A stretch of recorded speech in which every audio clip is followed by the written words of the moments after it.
Today, I've prepared the biography of Friedrich Nietzsche. Before you fall asleep, make sure to tell us from where you're listening and what time it is. Now, calm down and listen to the story while falling asleep. I'm wishing you a cozy and comfortable night. As you settle into your comfortable position, let your body sink gently into your mattress. Take a deep breath and prepare to drift away as we explore the fascinating life of Friedrich Nietzsche, the German philosopher whose profound thoughts on human existence continue to resonate with us today. His journey from a young professor to one of history's most influential thinkers is a tale of brilliant insights, personal struggles, and remarkable courage. Let his story accompany you as you gradually surrender to peaceful slumber, with each word guiding you deeper into relaxation. In the quiet village of Rurken, nestled in the gentle countryside of Prussia, on a peaceful autumn day in October 1844, a child was born who would one day ponder the deepest questions of human existence. This child was Friedrich Wilhelm Nietzsche, who entered the world on October 15th, as the leaves were turning golden and the harvest season was drawing to its natural close. The village was small and tranquil, with humble homes and a church where Friedrich's father, Karl Ludwig Nietzsche, served as the Lutheran pastor. The Nietzsche home stood near this church, a modest dwelling filled with books, quiet conversations, and the soft melodies of hymns that would form the backdrop of young Friedrich's earliest memories. Karl Ludwig Nietzsche was a gentle, thoughtful man, devoted to his congregation and his family. He had married Franziska Ohler, a warm-hearted woman from a respected family of local clergy. Their home was one of quiet piety and intellectual curiosity, where the rhythms of daily life moved with the predictable comfort of prayer, study, and family meals shared around a well-worn wooden table. Little Friedrich was their firstborn child, and he would later be joined by a sister, Elizabeth, born in 1846, and a brother, Ludwig Joseph, who arrived in 1848, but whose brief life would end after only a few months, leaving a soft shadow of melancholy over the family. The Nietzsche family's days flowed with the gentle cadence of village life, where time seemed to move more slowly than in the bustling cities. In the mornings, young Friedrich would wake to the sound of his father's footsteps as he prepared for his duties at the church. The boy would watch with curious eyes as his father carefully arranged his books and papers, sometimes allowing Friedrich to turn the delicate pages of ancient texts that smelled of leather and wisdom. These quiet moments planted seeds of intellectual wonder in the child's mind, seeds that would grow and flourish throughout his life.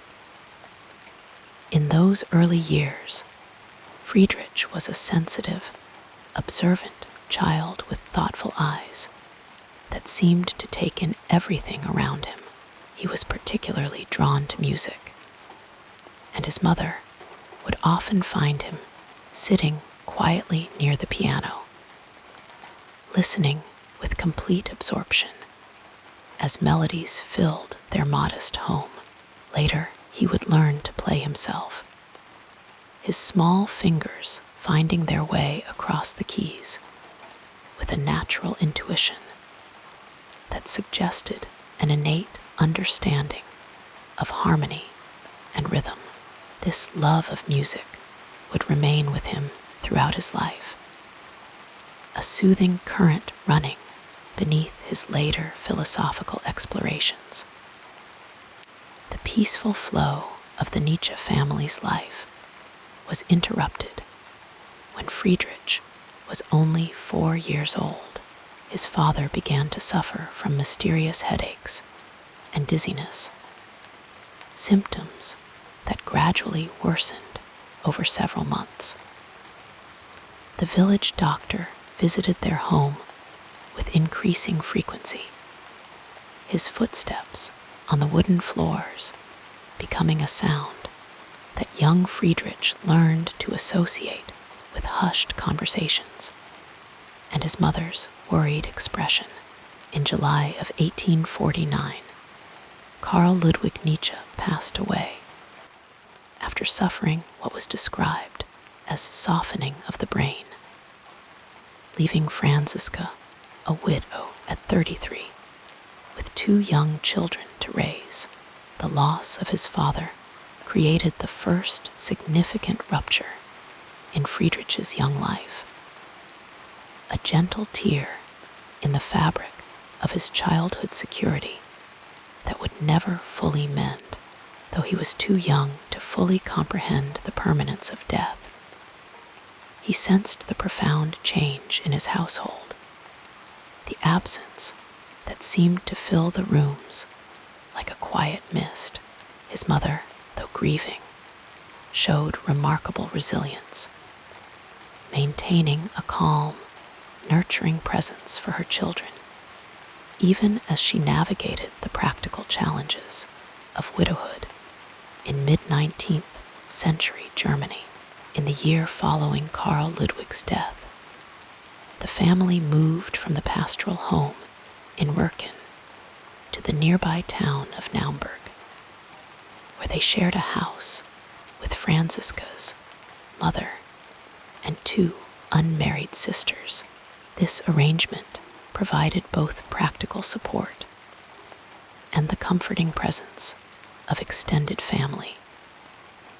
The house on Neuga Street was more modest than their previous home, but it offered the children a stable environment where they could gradually adjust to their new reality. In Naumburg, young Friedrich's days took on new rhythms. The town was larger than Wirken, with narrow streets and medieval architecture that sparked his imagination. He would walk with his mother to the market, observing the tapestry of human interactions unfolding around him. Merchants calling out their wares, neighbors exchanging news, children playing games with rules that seemed to shift like the clouds overhead.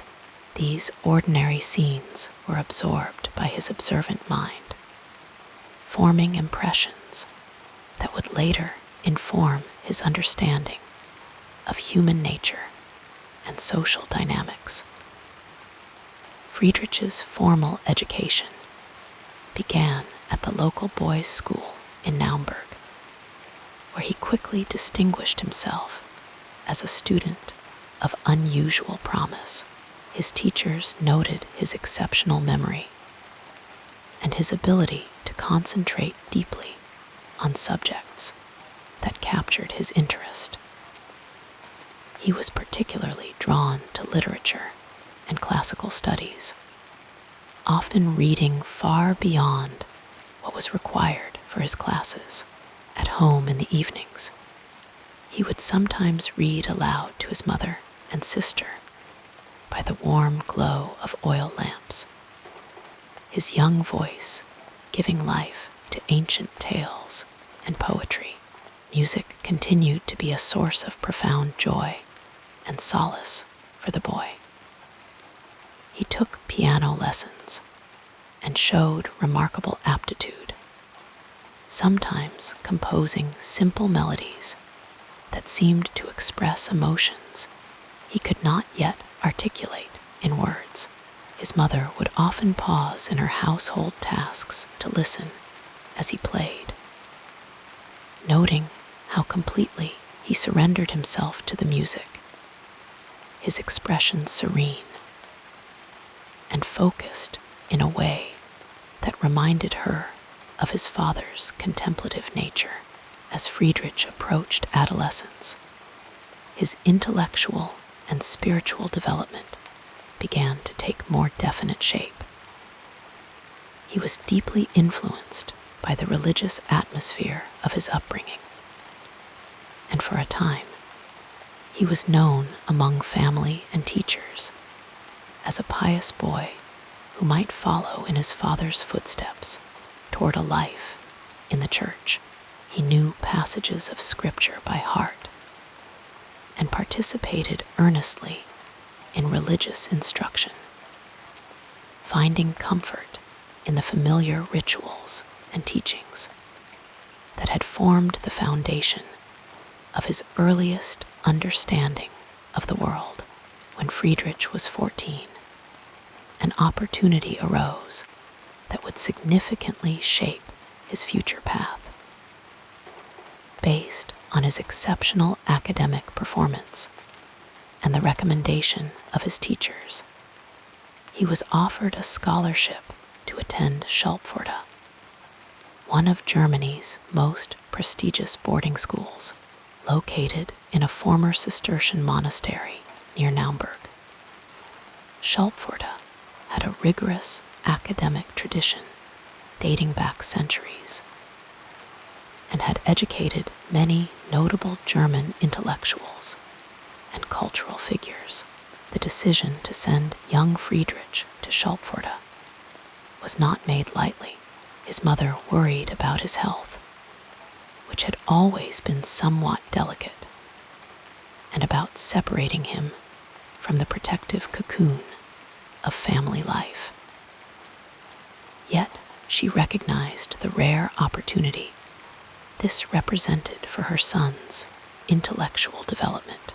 In October 1858, just after his 14th birthday, Friedrich entered the gates of Schulpforta, carrying a small trunk of belongings and stepping into a new chapter of his life. The transition to boarding school life was not without challenges for the sensitive, home-nurtured boy. Schulpforta's stone buildings and cloistered courtyards were imposing, and its daily routine was structured with military precision. Students rose early to the sound of bells, attended classes in classical languages, mathematics, history, and natural sciences, and spent long hours in mandatory study periods. Physical exercise was also emphasized, with regular gymnastics and outdoor activities, regardless of weather. Initially, Friedrich found the social dynamics of boarding school life somewhat overwhelming. He was more introspective than many of his peers, preferring quiet conversation or solitary reading to boisterous group activities.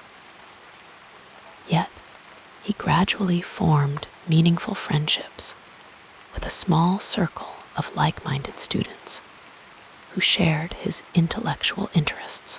Among these was Paul Dieussen, who would remain a lifelong friend and later become a distinguished scholar of Eastern philosophy. At Schulpforta, Friedrich's intellectual horizons expanded dramatically.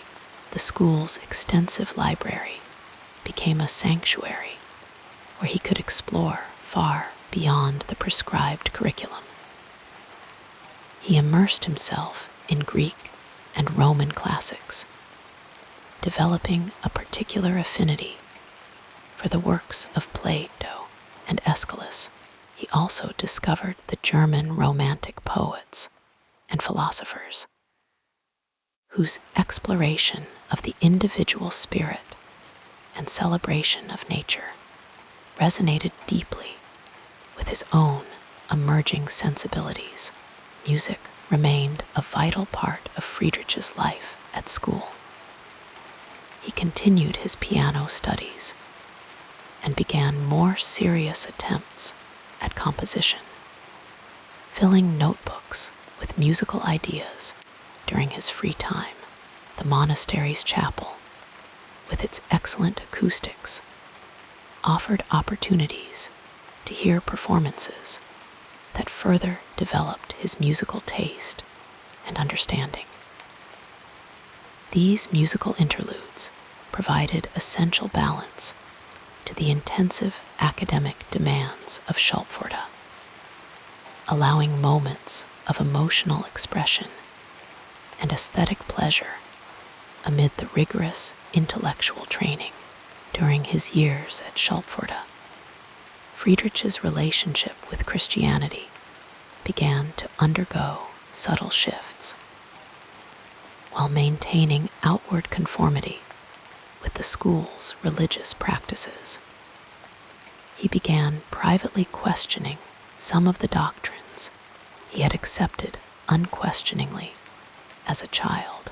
His extensive reading introduced him to alternative philosophical perspectives, and his natural intellectual curiosity led him to examine the foundations of his inherited beliefs.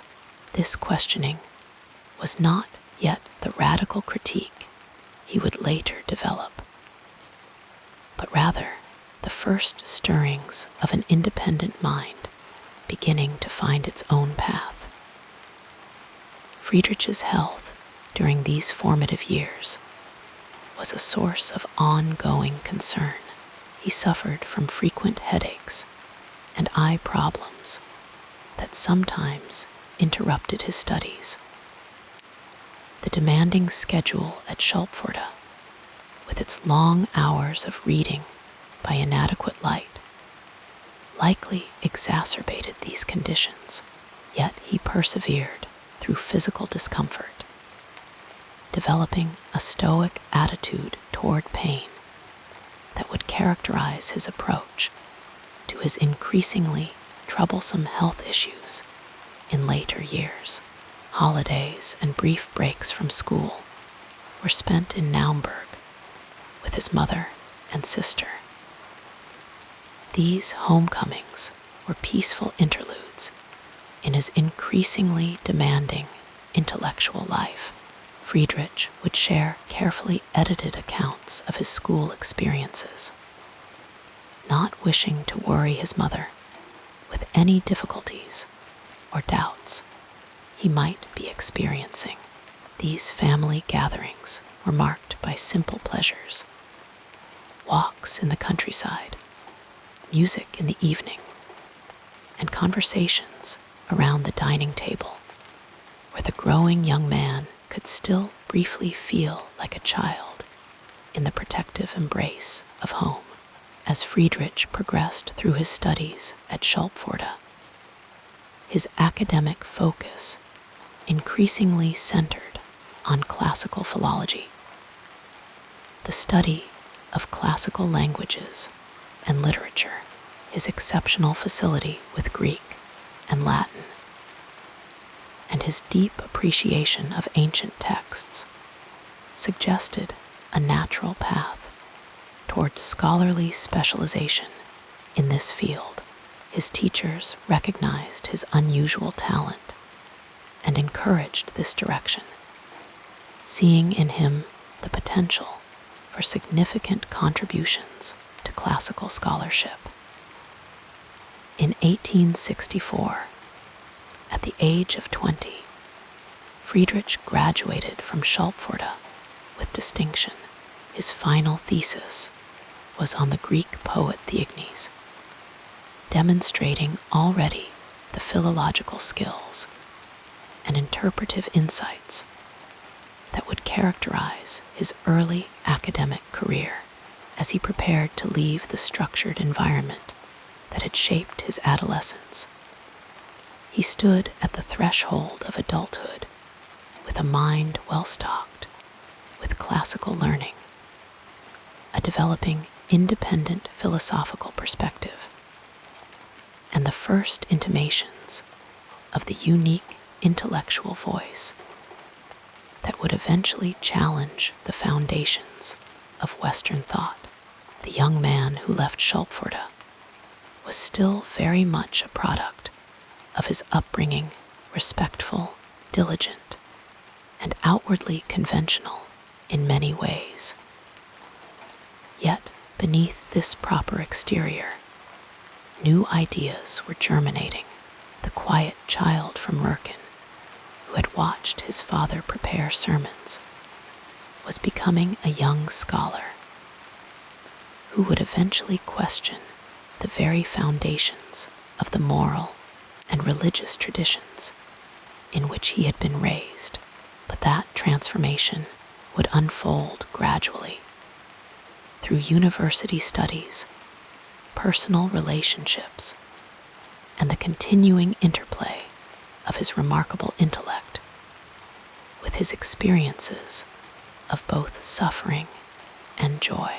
As Friedrich prepared for university studies, first at Bonn and later at Leipzig, he carried with him the formative experiences of his childhood and youth, the early loss of his father, the nurturing presence of his mother and extended family, the rigorous classical education at Schulpforta, and his enduring love of music.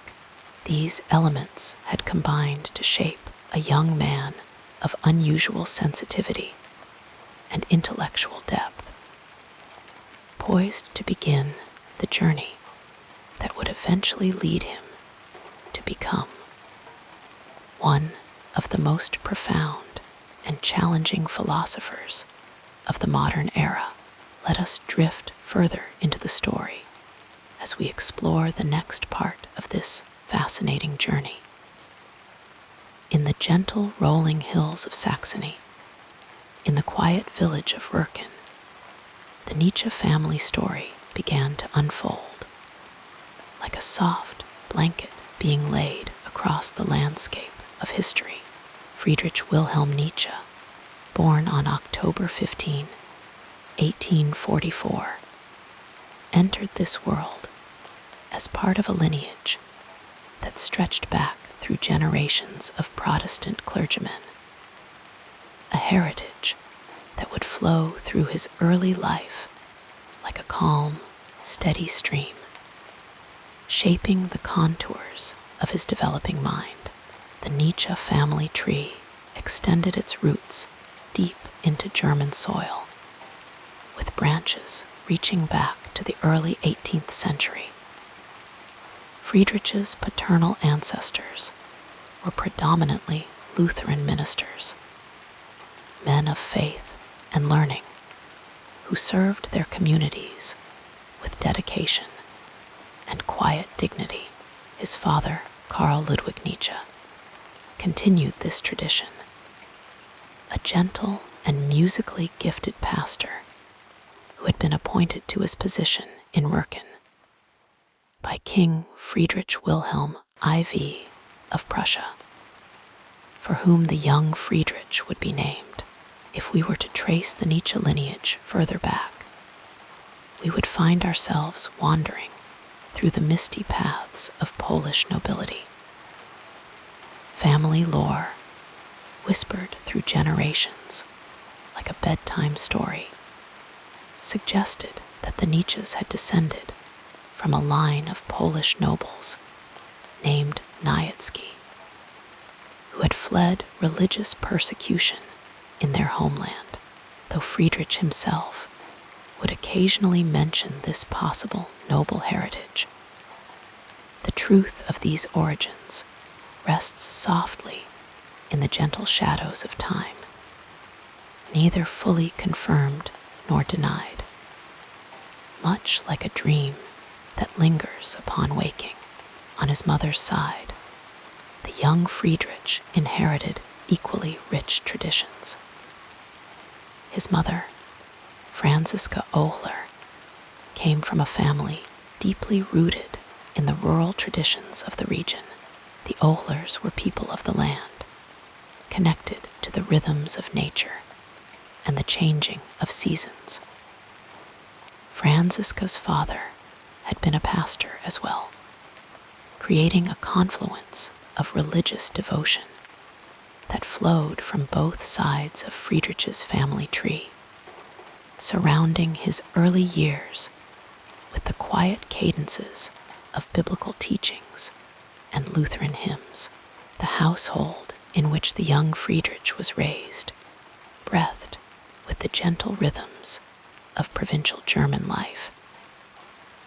The Nietzsche home was one where music often filled the rooms, where his father would play the piano in the evenings, the notes drifting through the house like soft moonlight.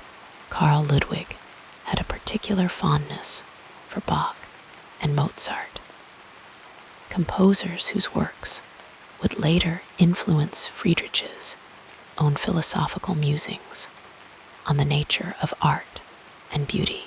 The traditions of the Nietzsche household followed the measured pace of 19th century German Protestant life. Mornings began with prayers and scripture readings.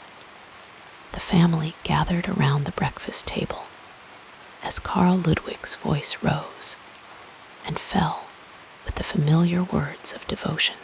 Sundays were reserved for church services, where young Friedrich would watch his father deliver sermons from the pulpit, the words echoing in the simple country church, mingling with the motes of dust that danced in the beams of sunlight streaming through the windows.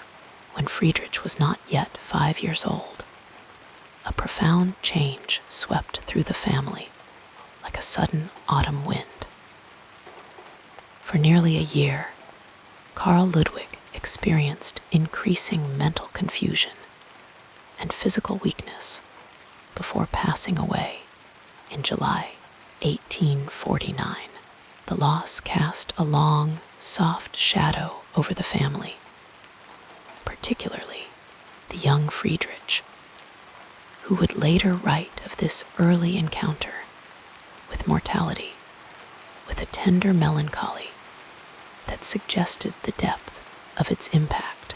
Following his father's death, the Nietzsche family, Friedrich, his mother Franziska, his younger sister Elizabeth, and his infant brother Joseph, moved to Naumburg to live near relatives. Friedrich's paternal grandmother and 2 aunts joined their household, creating an environment predominantly feminine in nature, a gentle cocoon in which the sensitive young boy would spend his formative years.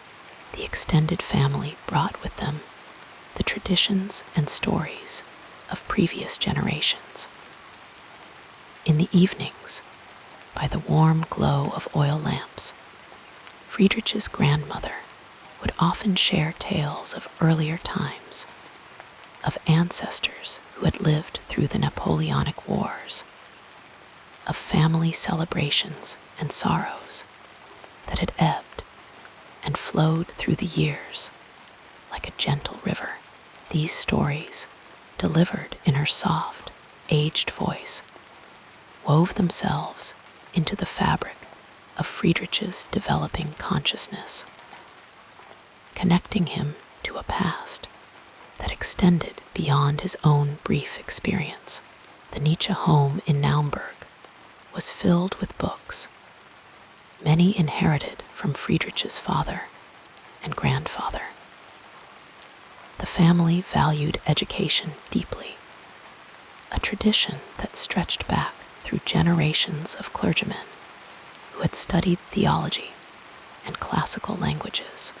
Young Friedrich was encouraged to read from an early age, and he would often lose himself in the pages of poetry, history, and religious texts. His mind wandering through worlds far beyond the quiet streets of Naumburg. Music remained a constant presence in the household, a soothing balm that connected Friedrich to the memory of his father. His mother played the piano, though not with the same skill as his father had, and hymns were sung around the instrument during family gatherings. Friedrich himself showed an early aptitude for music, learning to play the piano and later composing his own pieces. Expressions of his inner emotional landscape that words alone could not capture. The religious traditions of the family shaped the rhythm of their days and years. The calendar moved through the liturgical seasons: Advent, Christmas, Lent, Easter, each bringing its own customs and observances. Christmas was especially meaningful, with the family gathering to decorate a tree with handmade ornaments, some passed down through generations, and to exchange modest gifts. The scent of beeswax candles and pine needles would fill the home, mingling with the aromas of traditional German holiday baking. Stollen, Lebkuchen, and Zimstern, prepared according to recipes that had been handwritten in family cookbooks and passed from mother to daughter. In this environment of gentle piety and cultural richness, Friedrich developed a deep appreciation for tradition and ritual, even as his questioning mind would later lead him to challenge many of the beliefs that underpinned these practices. The seeds of his future philosophical explorations were being planted in soil rich with familial and cultural heritage. As Friedrich grew older, his exceptional intellectual abilities became increasingly apparent. At the age of 14, he received a scholarship to attend Schulpforta, one of Germany's most prestigious boarding schools. This transition marked a significant change in his life, taking him away from the nurturing feminine environment of his home and placing him in the more structured, masculine world of classical education. At Schulpforta, Friedrich was immersed in a rigorous curriculum centered on Greek and Latin classics. The school itself carried centuries of tradition, having been founded as a Cistercian monastery in the medieval period before being converted to a school during the Reformation. Its ancient stone walls, quiet courtyards, and long, echoing corridors seemed to breathe with the accumulated wisdom of generations of scholars who had walked those same paths. During his time at Schulpforta, Friedrich maintained his connection to family through letters and occasional visits home. His mother and sister would send him packages containing small comforts, homemade cookies, a new handkerchief embroidered by Elizabeth, books they thought might interest him. These gestures served as gentle reminders of the family bonds that sustained him even as he began to forge his own intellectual path. The cultural context of Friedrich's upbringing extended beyond his immediate family to encompass the broader German society of the mid-19th century. This was a time of significant change in German lands, with movements toward unification gaining momentum. The revolutionary spirit of 1848 had swept through the German states just before Friedrich's father's death, bringing with it hopes for democratic reforms and national unity, though these immediate political aspirations had been largely suppressed. The currents of nationalism and cultural identity continued to flow through German society. The Nietzsche family, like many educated German families of their time, took pride in their cultural heritage. German literature, music, and philosophy were experiencing what many considered a golden age. The works of Goethe and Schiller were revered. The music of Bach, Mozart, and Beethoven was celebrated, and the philosophical traditions established by Kant and continued by Hegel and Schopenhauer were reshaping European thought. Friedrich absorbed these cultural influences like a sponge, his developing mind drawn particularly to music and increasingly to philosophy. Religion remained a central element of the family's identity, though Friedrich's own relationship with faith would grow increasingly complex as he matured. The Protestant tradition in which he was raised emphasized individual study of Scripture, personal moral responsibility, and a certain austerity of practice. These elements would later be reflected in Friedrich's philosophical writings, even as he moved away from religious belief itself. His emphasis on individual will and his critique of moral systems bearing the imprint of his Lutheran upbringing, like footprints left in soft clay. The cultural and intellectual environment of 19th century Germany was also marked by a growing interest in the ancient world, particularly classical Greece. This Hellenic revival influenced education, architecture, literature, and philosophy. At Schulpforta, Friedrich's immersion in Greek and Latin texts placed him firmly within this tradition, nurturing his lifelong engagement with classical thought and his eventual professional focus on classical philology. As Friedrich approached the end of his time at Schulpforta, he stood at a crossroads, looking back toward the family traditions that had shaped him, and forward toward the intellectual journey that would eventually lead him far from those origins. The quiet boy who had watched his father preach, who had been nurtured by his mother and female relatives, who had absorbed the stories of his ancestors and the cultural riches of his German heritage, was beginning to emerge as a thinker with his own distinct voice. The traditions and heritage of the Nietzsche family had provided Friedrich with a foundation, a starting point rather than a destination. From his father, he inherited a love of music that would remain with him throughout his life, informing his understanding of art as an essential human expression. From his mother and extended female relatives, he learned care and devotion, though his later writings would sometimes reflect ambivalence about feminine influence.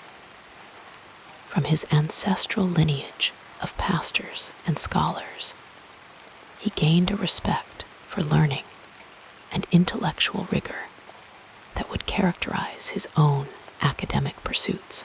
The cultural soil in which Friedrich's mind took root was rich with contradictions and tensions between religious faith and emerging scientific understanding, between traditional authority and revolutionary impulses, between national pride and universal aspirations. These tensions would find expression in his later philosophical works, which often explored the conflicting forces within human nature and society. As Friedrich prepared to leave Schulpforta in 1864, he carried with him not only the formal education he had received, but also the less tangible inheritance of family stories, traditions, and values. These elements had combined to shape a young man of unusual sensitivity and intellectual promise, poised to begin the journey that would eventually lead him to become one of the most profound and challenging philosophers of the modern era. The path that stretched before him would take him far from the quiet village of his birth and the protective embrace of his family. Yet, in many ways, Friedrich would never entirely leave behind the influences of his early years, the echoes of his father's sermons, his mother's gentle guidance, his grandmother's stories, and the cultural heritage of 19th century Germany would continue to resonate within him, sometimes as objects of critique, sometimes as sources of inspiration, but always as essential elements of the complex tapestry that was Friedrich Nietzsche. The man, the thinker, the human being whose ideas would eventually challenge and transform Western thought. The peaceful narrative of this life continues as we turn our attention to what happened next.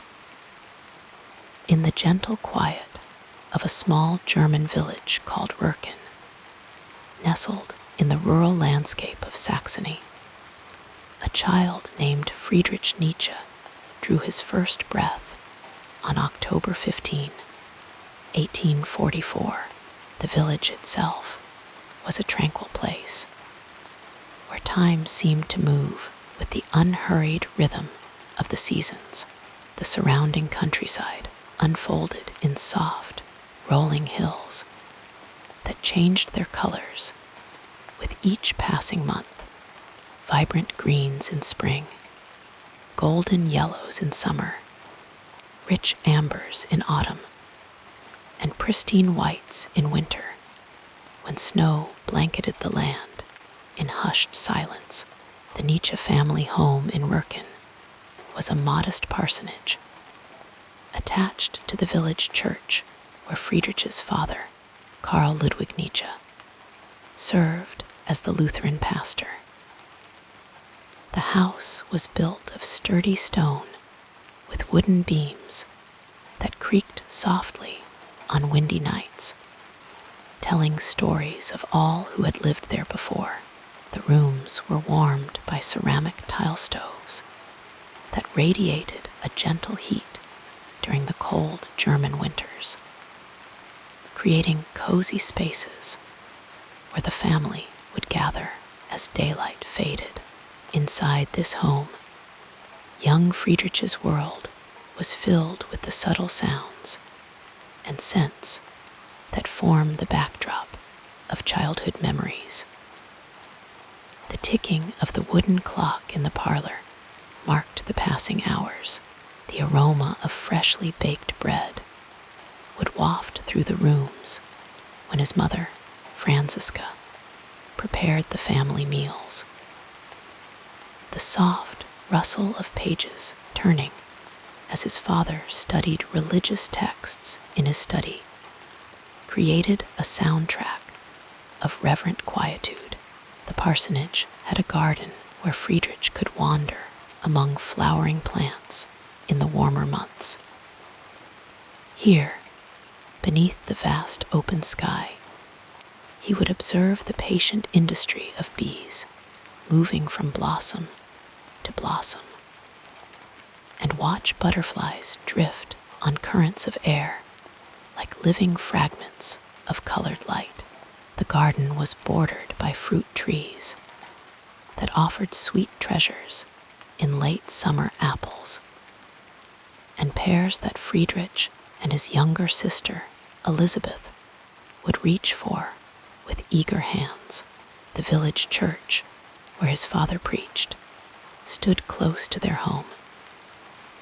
Its stone walls had weathered countless seasons, and its bell tower reached toward the heavens like a silent prayer.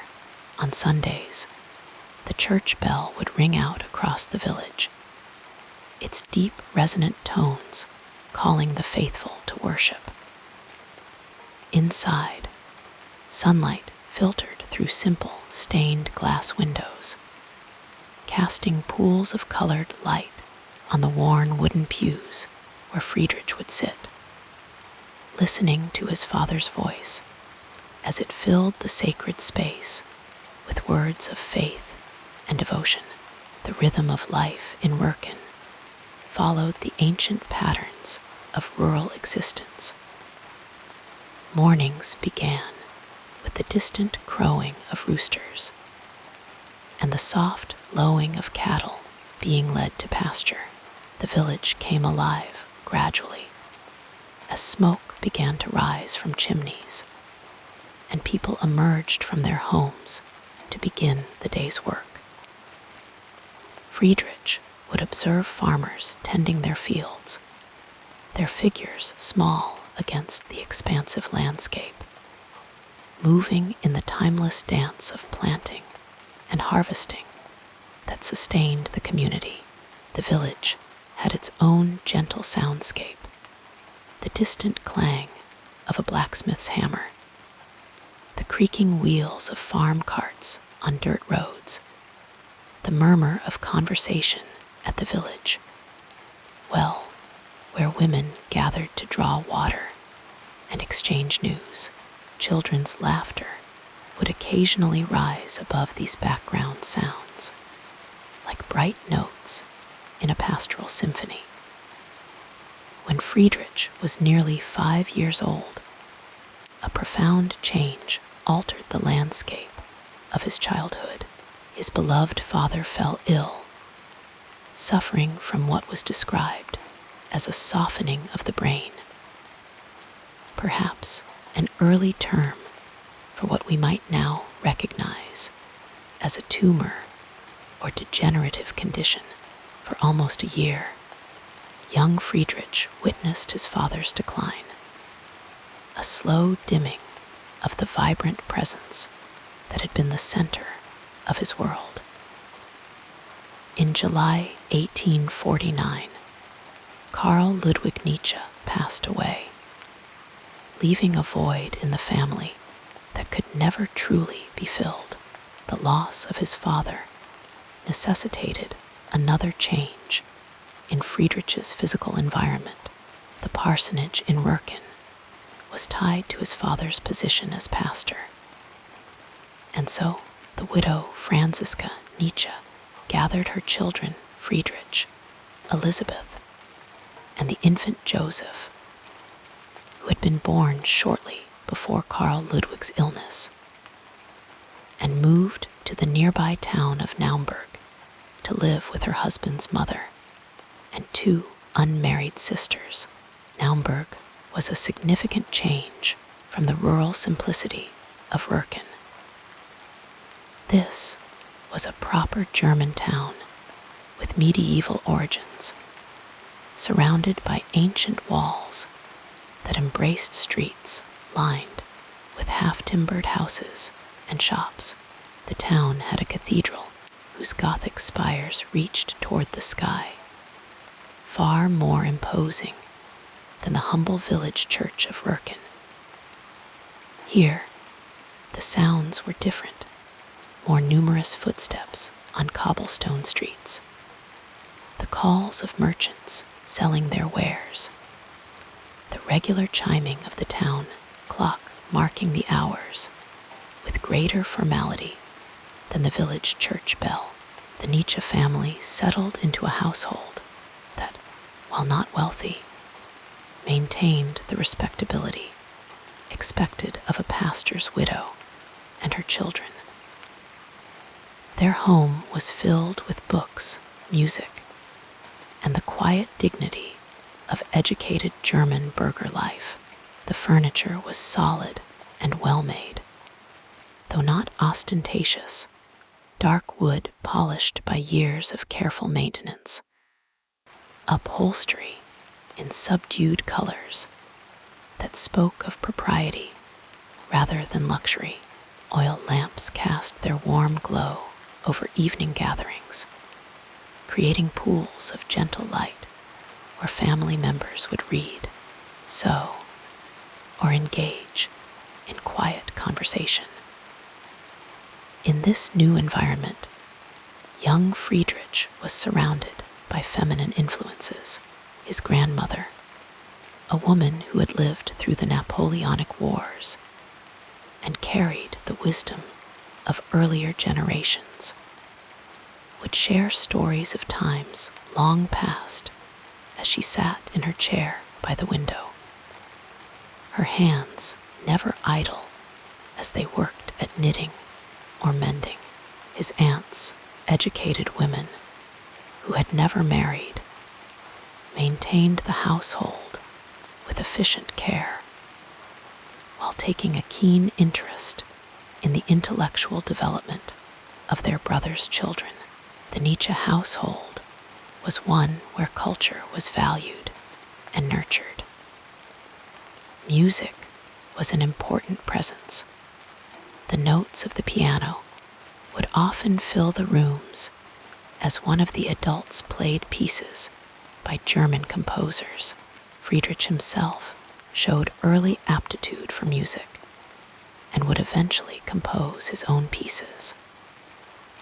Books lined the shelves of their home, and reading was encouraged not merely as a pastime, but as a sacred duty of the educated mind.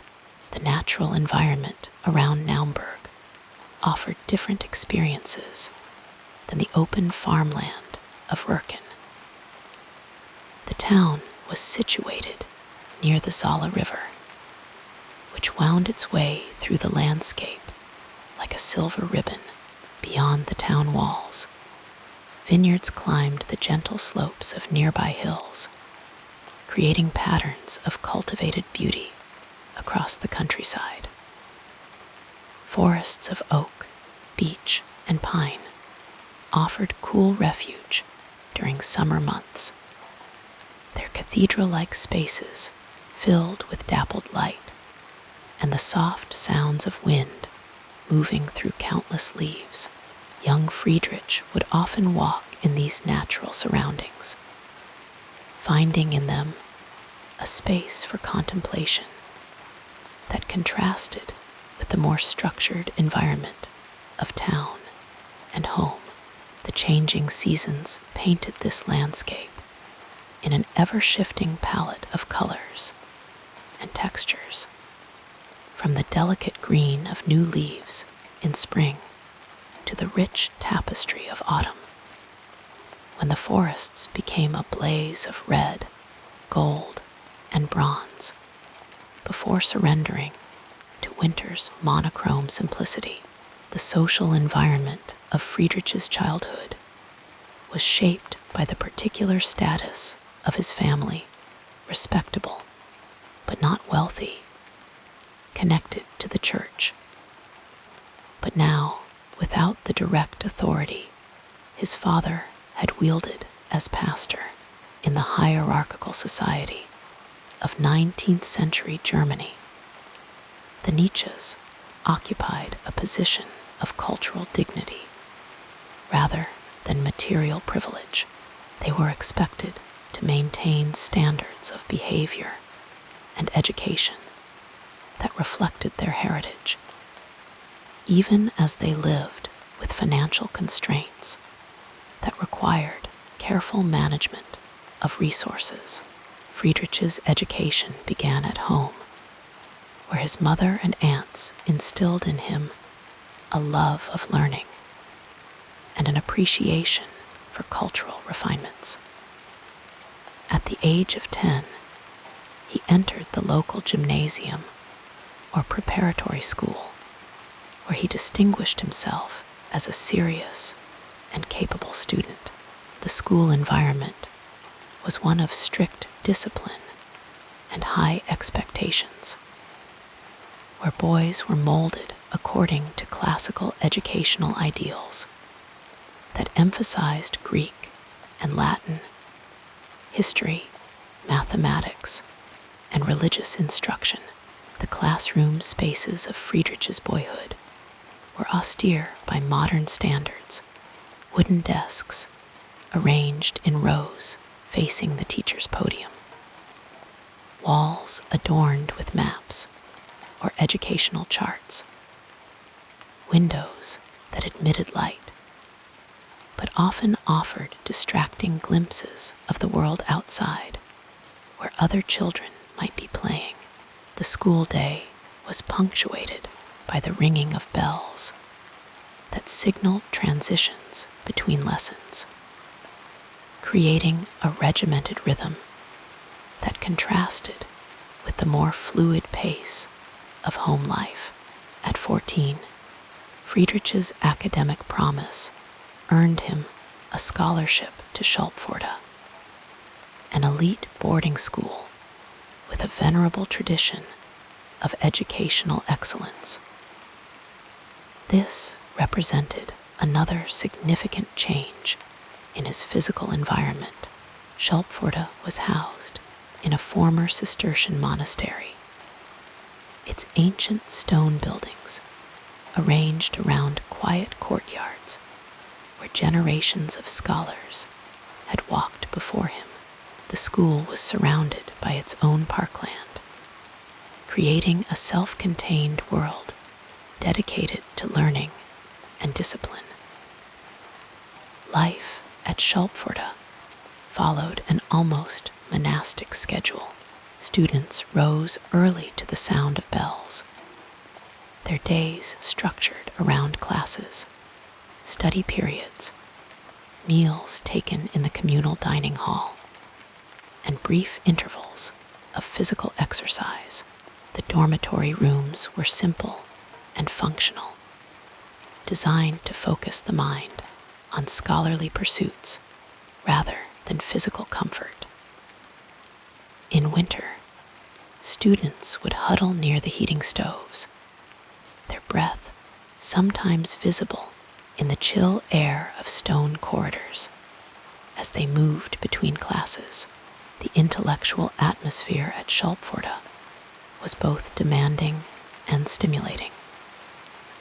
Here, surrounded by other gifted students and guided by accomplished teachers, Friedrich developed his remarkable facility with language and his deep appreciation for classical literature and philosophy. The library, with its high ceilings and rows of books bound in leather that released the distinctive scent of old paper and binding glue when opened, became a sanctuary where he could explore ideas beyond the prescribed curriculum. Throughout these years of education and development, the physical spaces of Friedrich's life were complemented by the less tangible but equally influential environment of ideas and values that surrounded him. He grew up in a Germany that was still fragmented into separate states, where national identity was often expressed through cultural achievements rather than political unity. The works of Goethe and Schiller were revered not merely as literature, but as expressions of German spiritual and intellectual character. Religion formed a constant backdrop to Friedrich's early life, from his father's pastoral role to the daily prayers and Bible readings that structured family life, to the religious instruction that was an integral part of his formal education. Yet this was also a time when traditional religious certainties were being challenged by new scientific discoveries and philosophical inquiries. The tension between faith and questioning would eventually become a central theme in Nietzsche's own philosophical work.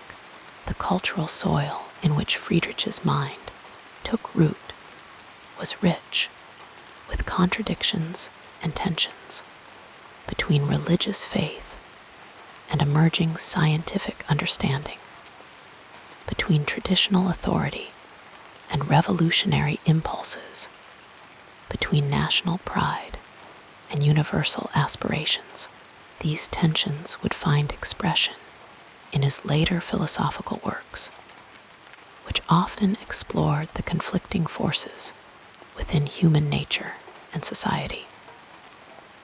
As Friedrich prepared to leave Schulpforte in 1864, he carried with him not only the formal education he had received, but also the less tangible inheritance of family stories, traditions, and values. These elements had combined to shape a young man of unusual sensitivity and intellectual promise, poised to begin the journey that would eventually lead him to become one of the most profound and challenging philosophers of the modern era.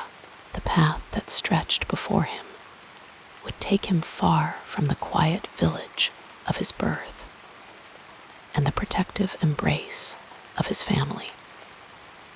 Yet, in many ways, Friedrich would never entirely leave behind the influences of his early years, the echoes of his father's sermons, his mother's gentle guidance, his grandmother's stories, and the cultural heritage of 19th century Germany would continue to resonate within him, sometimes as objects of critique, sometimes as sources of inspiration, but always as essential elements of the complex tapestry that was Friedrich Nietzsche, the man, the thinker, the human being whose ideas would eventually challenge and transform Western thought.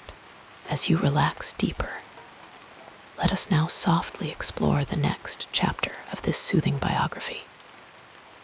The warm autumn of 1864 found young Friedrich Nietzsche embarking on a new chapter in his intellectual journey.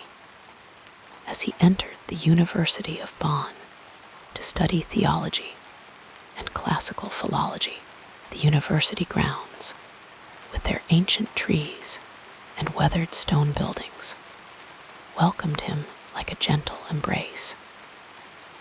Here, amid the soft rustle of falling leaves and the distant murmur of scholarly discussions, Friedrich began to explore the vast landscapes of human thought with increasing independence. In those early university days, Friedrich would often wake before dawn, when the world was still wrapped in peaceful silence. By the light of a single candle, he would read the works of classical authors, his fingers tracing the lines of Greek and Latin text with reverence. There was something deeply comforting in these morning rituals. The familiar weight of the books in his hands, the gradual brightening of the sky outside his window, the slow awakening of his mind to new possibilities. His professors at Bonn noticed the quiet intensity with which he approached his studies. Friedrich Ritschl, a distinguished philologist whose own voice carried the soothing cadence of a lifetime, devoted to ancient texts, took particular interest in the thoughtful young man. Under Ritschl's gentle guidance, Friedrich's appreciation for classical literature deepened like a river, gradually carving its path through receptive soil. The relationship between student and mentor unfolded slowly, naturally, like a flower opening to morning light. When Ritschl decided to leave Bonn for Leipzig in 1865, Friedrich chose to follow him there. Drawn by the professor's wisdom and methodical approach to scholarship, the transition from one university to another was like moving from one dream to another, a soft shifting of scenes that preserved the essential continuity of his intellectual development. Leipzig embraced Friedrich with its rich cultural atmosphere, its bookshops and cafes, where ideas floated like delicate notes of music in the air. Here, in this nurturing environment, Friedrich gradually set aside his theological studies to focus more fully on philology. This change was not abrupt, but rather like the almost imperceptible turning of seasons, a gradual reorientation of his inner compass toward horizons that called more strongly to his true nature. During these Leipzig years, Friedrich's daily routines took on a comforting rhythm. He would spend long, peaceful hours in the university library, where sunlight filtered through tall windows and dust motes danced in golden beams. The gentle turning of pages, the soft footfalls of fellow scholars, the occasional whisper, all formed a soothing backdrop to his deepening immersion in ancient texts. In the evening, he might walk slowly along the city streets, allowing his thoughts to settle like birds coming to rest after a day's flight. It was during this time that Friedrich discovered the works of Arthur Schopenhauer. Finding the philosopher's book, The World as Will and Representation, in a local bookshop, the encounter was like meeting a kindred spirit across the divide of time and space. Schopenhauer's pessimistic vision, his exploration of human suffering, his insights into the nature of will, all resonated deeply with something in Friedrich's own temperament. He carried the book back to his modest lodgings and read late into the night, the words washing over him like waves on a distant shore. Schopenhauer's influence settled over Friedrich's thoughts like a soft blanket, providing both comfort and challenge. Here was a thinker who had broken with the optimistic idealism of philosophers like Hegel, who had dared to look unflinchingly at the darker aspects of human existence. Friedrich found himself drawn to this courage, this willingness to acknowledge suffering as an intrinsic part of life. In Schopenhauer's writings, he discovered a philosophical language that seemed to express thoughts he had long carried within himself, but had never fully articulated. The music of Richard Wagner entered Friedrich's life during these formative years as well, introducing him to sonic landscapes that seemed to give voice to the ineffable. He first encountered Wagner's compositions at a concert in Leipzig, where the music washed over him like a warm, enveloping tide. There was something in the complexity of Wagner's harmonies, in the emotional depths they plumbed, that spoke directly to Friedrich's soul. The experience was like finding a new dimension of existence, a realm where ideas and emotions merged in ways that transcended ordinary language. In 1868, while still a student at Leipzig, Friedrich had the opportunity to meet Wagner in person. The composer, then in his mid-50s, possessed a magnetic presence that drew the young scholar into his orbit. Their conversations, which often extended into the gentle hours of evening, ranged across philosophy, music, and the cultural renewal of Germany. Wagner's home became a sanctuary where Friedrich could explore ideas in an atmosphere of mutual appreciation and understanding. Friedrich's relationship with Wagner would evolve over the years, moving through phases of admiration, friendship, and eventually disillusionment. But in those early days, there was a tender quality to their intellectual exchange, a shared sense of searching for deeper truths about art and life. Wagner and his wife Cosima welcomed the young philosopher into their circle, creating a space where his thoughts could unfold like delicate leaves reaching toward sunlight. As Friedrich's studies at Leipzig drew to a close, Professor Ritschl recommended him for a position at the University of Basel in Switzerland.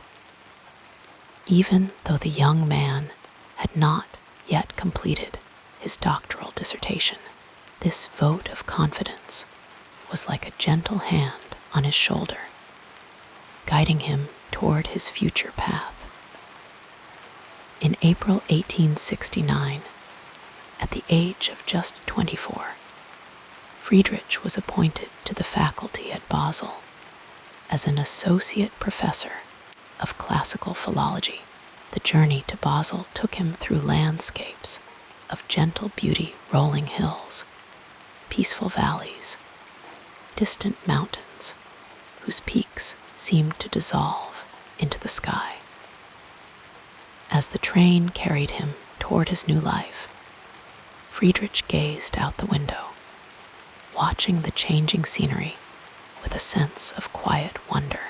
Each mile that passed beneath the rhythmic clicking of the train's wheels brought him closer to a new chapter in his life, one that would allow him to share his love of classical literature with students of his own. The University of Basel welcomed him with dignified warmth.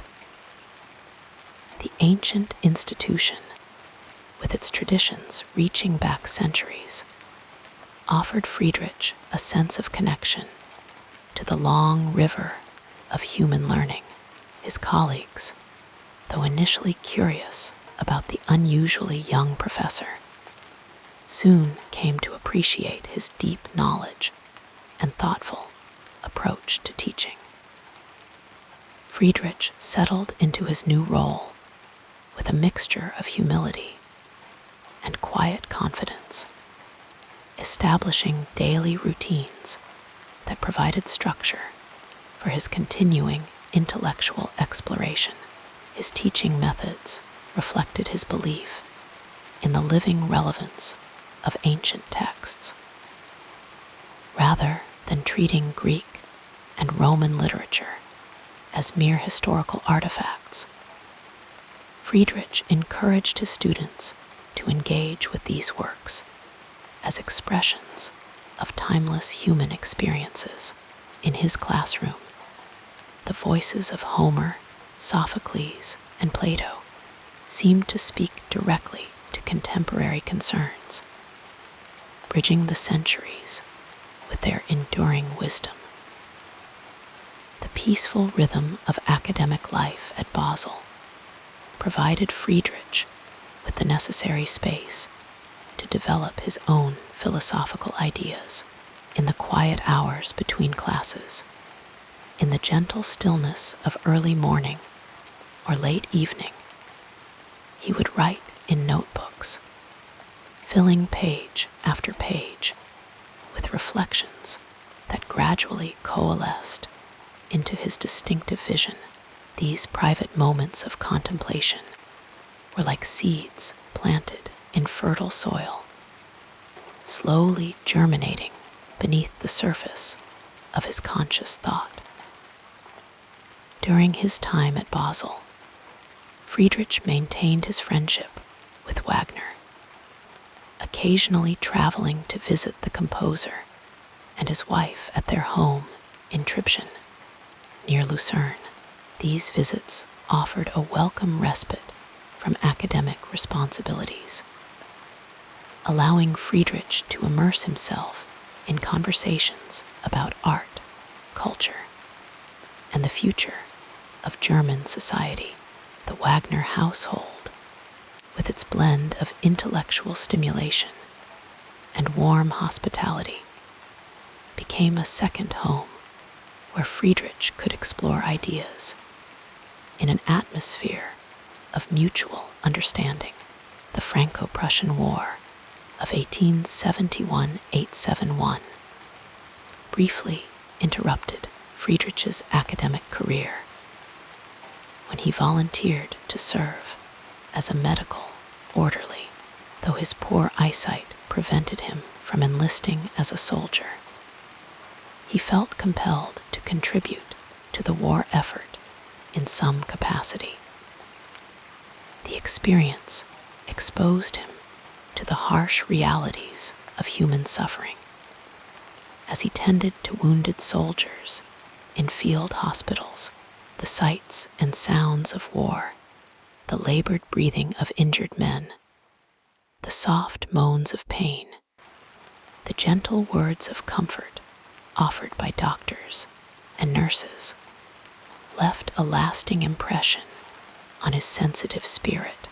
After returning to Basel, Friedrich's health began to show signs of strain. He suffered from increasingly severe headaches and digestive problems, conditions that would continue to trouble him throughout his life. There was a poignant contrast between the vigor of his mind and the fragility of his body, a tension that would shape both his personal experience and his philosophical outlook. In the midst of physical discomfort, he found solace in his work, in the steady companionship of books, and in the beauty of the Swiss landscape that surrounded Basel. Friedrich's first major philosophical work, The Birth of Tragedy from the Spirit of Music, was published in 1872. The book emerged from his deep engagement with Greek culture, his love of Wagner's music, and his growing interest in Schopenhauer's philosophy. In its pages, he explored the interplay between what he termed the Apollonian and Dionysian elements in Greek tragedy, the rational, ordered aspect represented by Apollo, and the ecstatic, emotional dimension associated with Dionysus. The writing of this book had been like a long, meandering walk through a forest of ideas, with occasional clearings where insights appeared with sudden clarity. The reception of The Birth of Tragedy among classical scholars was largely negative. Many of Friedrich's colleagues found his approach too speculative, too far removed from the methodical analysis they expected from a philologist. This criticism settled around him like a gentle mist, not entirely obscuring his path, but making it somewhat harder to see the way forward. Yet Wagner and his circle embraced the book enthusiastically, recognizing in it a kindred artistic vision. In the years that followed, Friedrich continued to teach at Basel while developing the philosophical ideas that would eventually set him apart from his academic contemporaries. His lectures on pre-Socratic philosophers, on ancient Greek culture, and on the relationship between history and life attracted students who appreciated his unconventional approach. There was something in his teaching style, a combination of scholarly rigor and personal passion that invited his listeners to engage with ancient texts as living sources of wisdom, rather than as mere historical documents.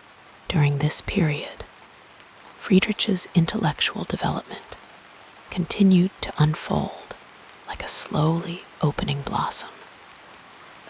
His reading expanded beyond classical literature to encompass contemporary science, psychology, and cultural criticism. He maintained correspondence with fellow scholars and thinkers, creating a network of intellectual exchange that nourished his evolving ideas. Each letter he wrote or received was like a small tributary flowing into the river of his thought, contributing to its growing depth and complexity. The quiet hours of solitary reflection remained essential to Friedrich's creative process. Whether walking along the Rhine River near Basel, sitting in the peaceful seclusion of his study, or taking extended hikes in the Swiss mountains during academic holidays, he found that physical movement often stimulated mental clarity. Ideas would come to him like gentle visitors, appearing unexpectedly in moments of relaxed attention. He would carry a small notebook to capture these thoughts before they could drift away on the currents of passing time. As the 1870s progressed, Friedrich's health concerns became increasingly difficult to ignore. The demands of teaching, writing, and maintaining social connections often left him exhausted.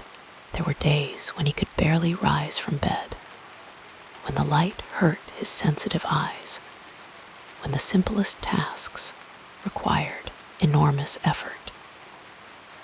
Yet, even in these challenging times, his mind continued its patient exploration of philosophical questions, turning over ideas like smooth stones in a riverbed, examining them from different angles in the soft light of contemplation.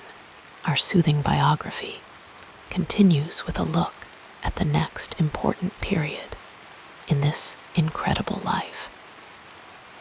Friedrich Nietzsche's intellectual journey was shaped by a constellation of mentors, friends, and kindred spirits, whose influence flowed through his life like quiet streams feeding a great river.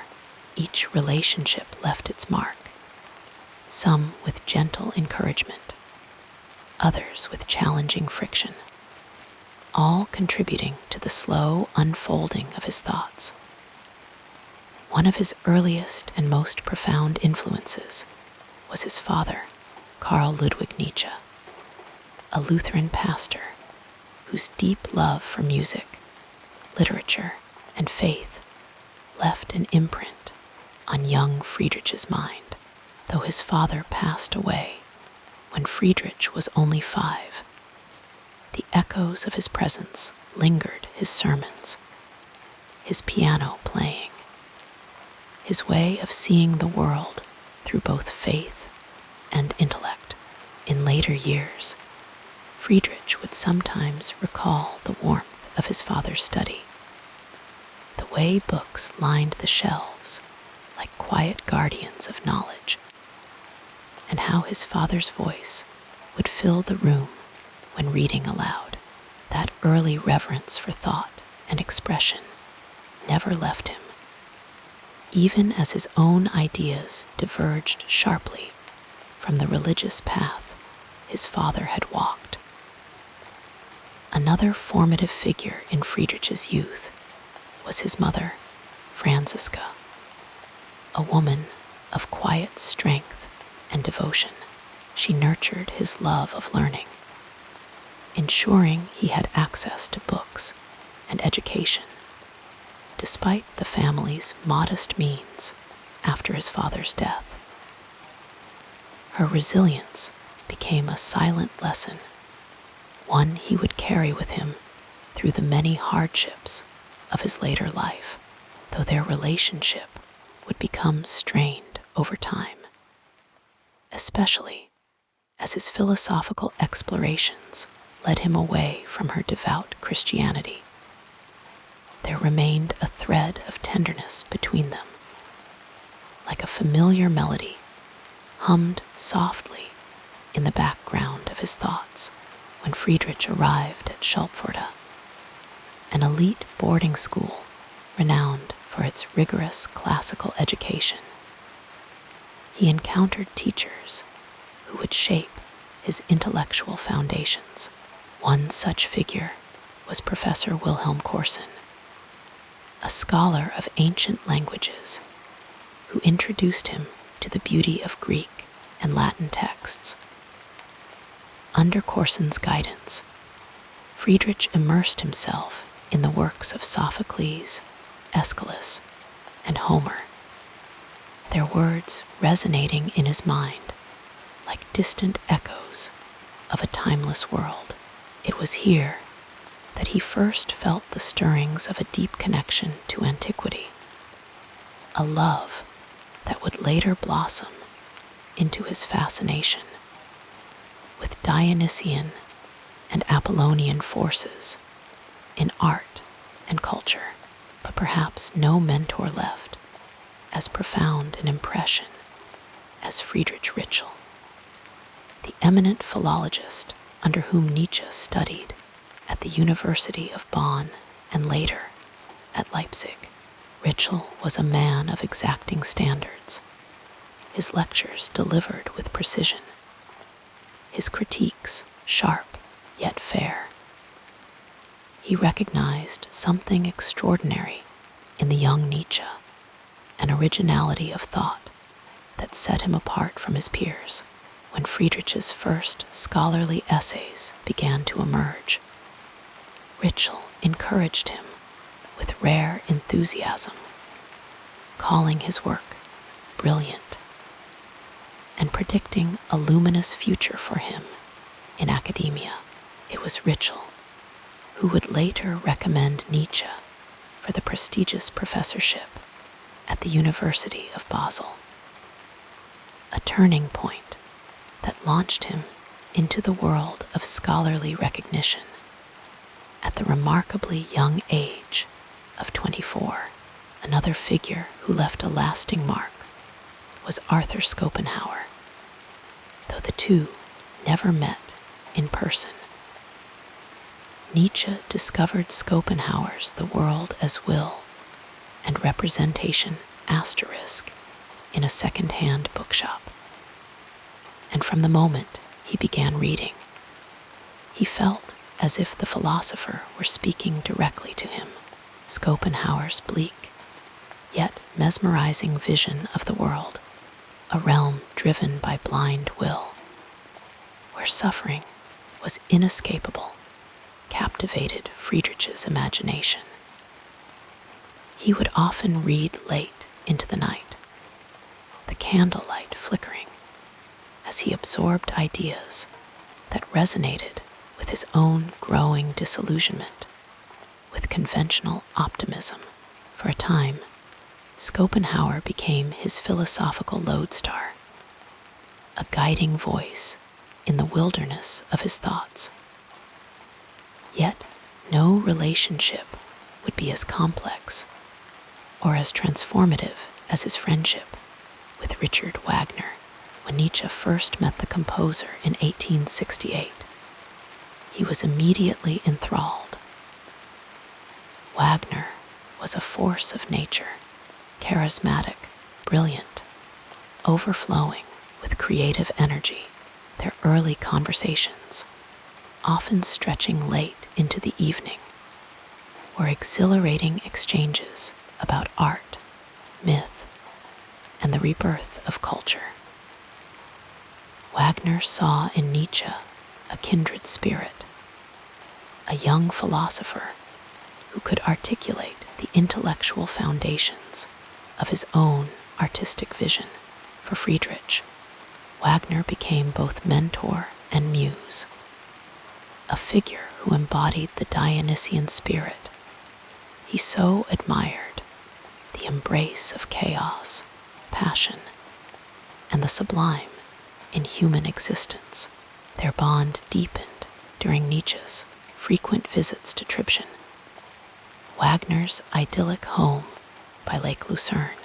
There, surrounded by music, books, and the serene beauty of the Swiss landscape, Friedrich found a sense of belonging he had rarely experienced.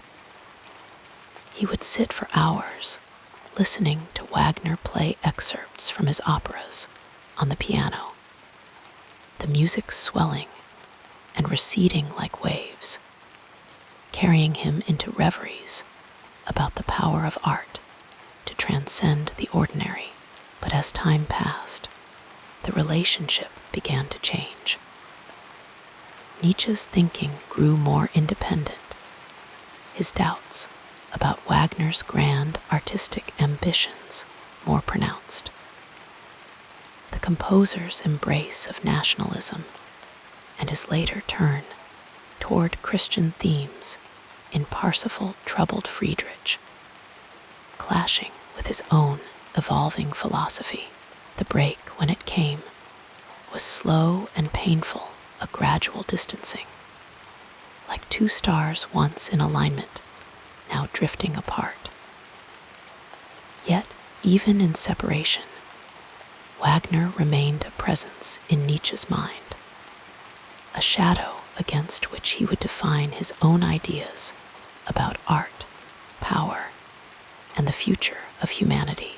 In his later years, as illness forced him into solitude, Nietzsche found solace in the written words of other thinkers, Montaigne, Dostoevsky, Emerson, each offering fragments of insight that he wove into his own tapestry of thought. But the most enduring relationship of his life was perhaps with his sister, Elizabeth, though it too was fraught with tension. She cared for him in his periods of illness, yet her later manipulation of his work would cast a shadow over his legacy. Through all these relationships, some nurturing, some turbulent, Nietzsche's mind continued its quiet, relentless journey. The voices of his mentors, friends, and intellectual guides never truly left him.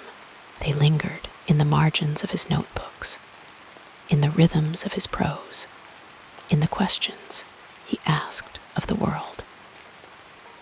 And as he walked alone through the mountains of Sils Maria, or sat by the shores of Lake Silvaplana, their echoes blended with the whisper of the wind, the rustling of leaves, the vast silence of the sky, all becoming part of the endless conversation that shaped one of philosophy's most original voices. Let your mind float with these gentle recollections as we move forward in our story. The early years of Friedrich Nietzsche's professional life unfolded with a quiet intensity, like the first delicate strokes of a painter's brush on an empty canvas.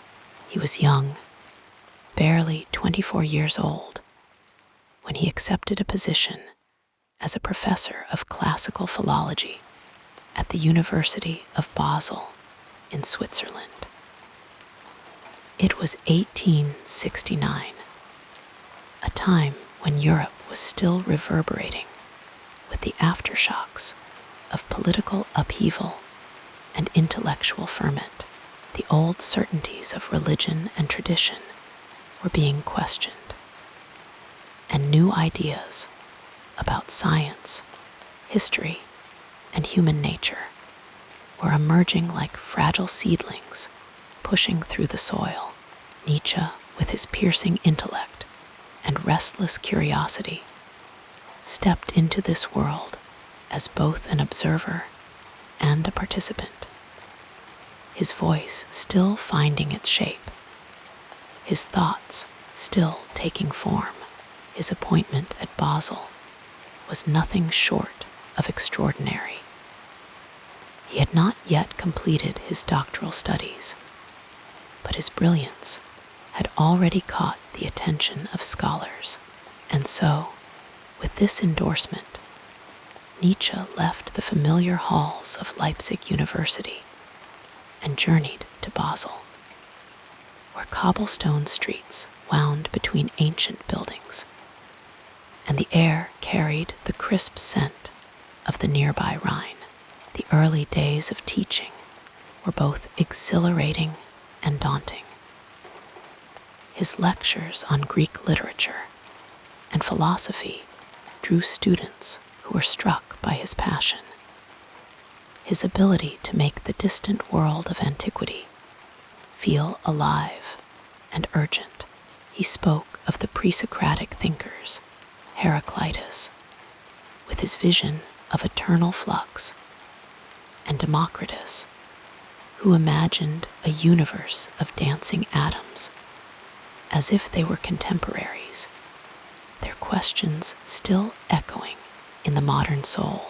But Nietzsche was not merely a scholar of the past. He was already beginning to question the foundations of his own discipline. Classical philology, with its meticulous attention to texts and historical detail, sometimes felt too narrow for the vast questions stirring within him. He wondered about the meaning of tragedy, the nature of genius, the role of myth in human life, questions that stretched beyond the boundaries of academic study. The challenges he faced were many.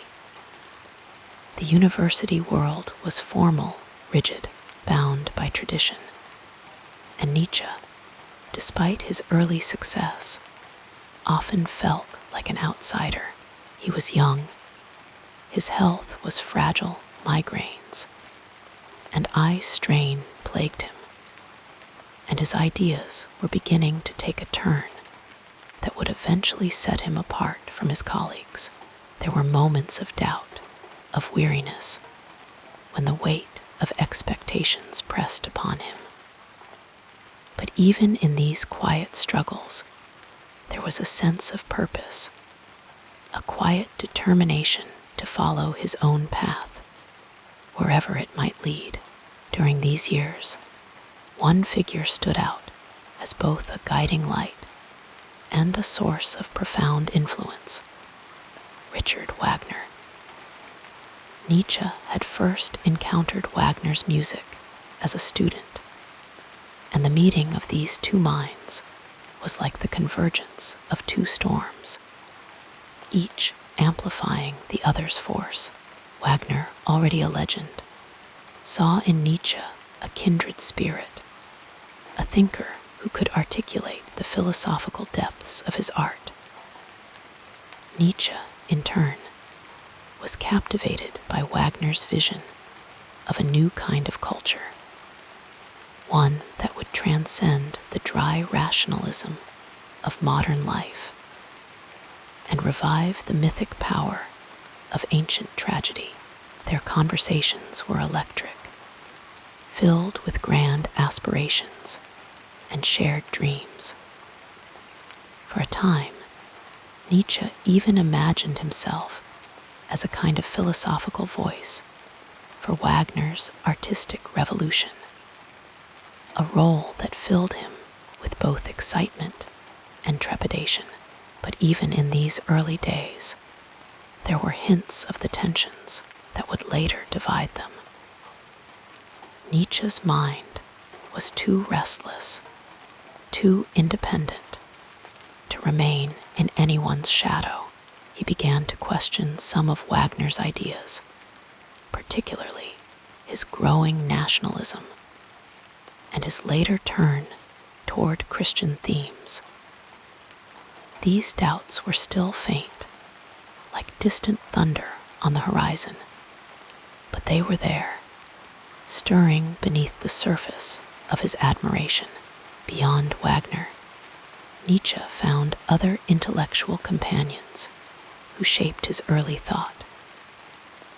Jacob Burckhardt, the great historian of the Renaissance, was a colleague at Basel, and their conversations often wandered through the landscapes of art and history, with Burckhardt's deep skepticism about progress offering a counterpoint to Nietzsche's more fiery idealism. There was also Franz Overbeck, a theologian and close friend, who shared Nietzsche's doubts about the spiritual crises of their time. Overbeck's quiet, steady presence was a comfort, a reminder that even in the solitude of thought, one was not entirely alone. The first major work of Nietzsche's career, The Birth of Tragedy*, emerged from this fertile period. Published in 1872, it was a bold, unconventional book that defied the expectations of classical scholarship. Here, Nietzsche argued that Greek tragedy was not merely an art form, but a profound expression of the human condition, a delicate balance between the rational order of Apollo and the wild, primal energy of Dionysus. The book was met with mixed reactions. Some praised its originality, while others, particularly his academic peers, dismissed it as speculative and unscientific. The criticism stung, deepening Nietzsche's sense of isolation from the scholarly world. Yet in hindsight, The Birth of Tragedy* was a signpost, pointing toward the path he would later take. A philosopher who dared to ask the biggest questions, regardless of convention. As the years passed, Nietzsche's health grew increasingly unstable. His migraines became more severe, his vision more strained, forcing him to take extended leaves from teaching. These periods of convalescence, though painful, also granted him solitude, time to read, to think, to let his ideas unfold without interruption. He wandered the Swiss countryside, the mountains and forests, offering a respite from the noise of the world. It was during one of these retreats, in the quiet village of Sorrento, that he began work on Human, All Too Human*, a book that marked a turning point in his thought. Here, he stepped back from the Wagnerian fervor of his earlier years, embracing instead a cooler, more skeptical style. Influenced by the French moralists and the emerging spirit of scientific inquiry, the early career of Friedrich Nietzsche was a time of exploration, of intellectual wandering, of both connection and solitude. He was not yet the iconoclastic philosopher who would later declare the death of God or envision the Übermensch. He was still becoming, still testing the boundaries of his own mind. But even then, in those quiet lecture halls, in the pages of his first books, in the conversations with friends and mentors, the seeds of his future thought were taking root, and though the road ahead would be uncertain, marked by both brilliance and suffering, these early years remained a testament to the slow, patient unfolding of a mind that would one day change the course of philosophy. The whisper of the wind through the trees, the distant sound of church bells in Basel, the rustle of turning pages in a dimly lit study. All these moments, small and fleeting, were part of the quiet rhythm of Nietzsche's early life. And as we look back now, with the soft glow of hindsight, we can almost see him there, a young man standing at the threshold of his destiny, his thoughts still tender, still forming, like the first light of dawn creeping over the horizon, drifting like clouds across the evening sky. We now move to the next part of this calming life story. As the years drifted onward, Nietzsche's mind continued to unfold like the petals of a slow-blooming flower, each idea emerging in its own time, shaped by solitude, suffering, and the quiet persistence of thought. His retreats from the world were not merely escapes, but fertile ground for his most profound work. In the stillness of the Alps or the shaded paths of the Mediterranean coast, he wrote not just with ink, but with his very being, pouring his questions, his doubts, and his visions onto the page. One of his most enduring contributions was the concept of the death of God, a phrase that echoed through the halls of philosophy long after he first penned it.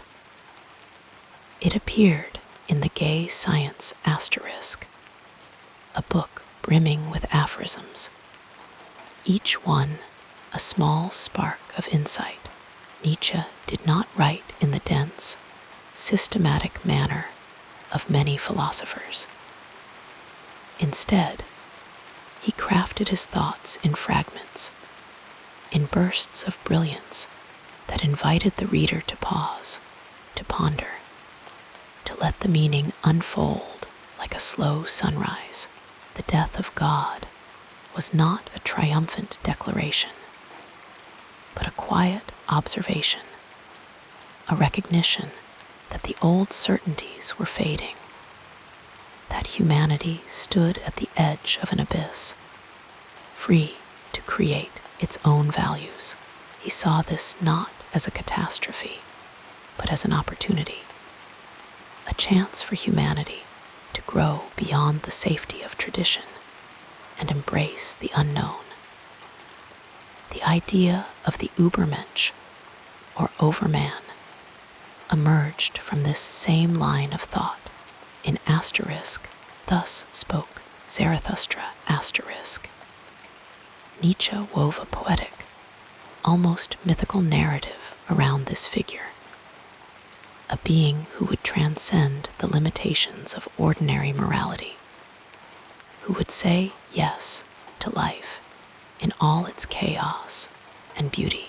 Zarathustra, the prophet who descends from the mountains to share his wisdom, speaks in parables and riddles, his words like distant thunder rolling across the landscape.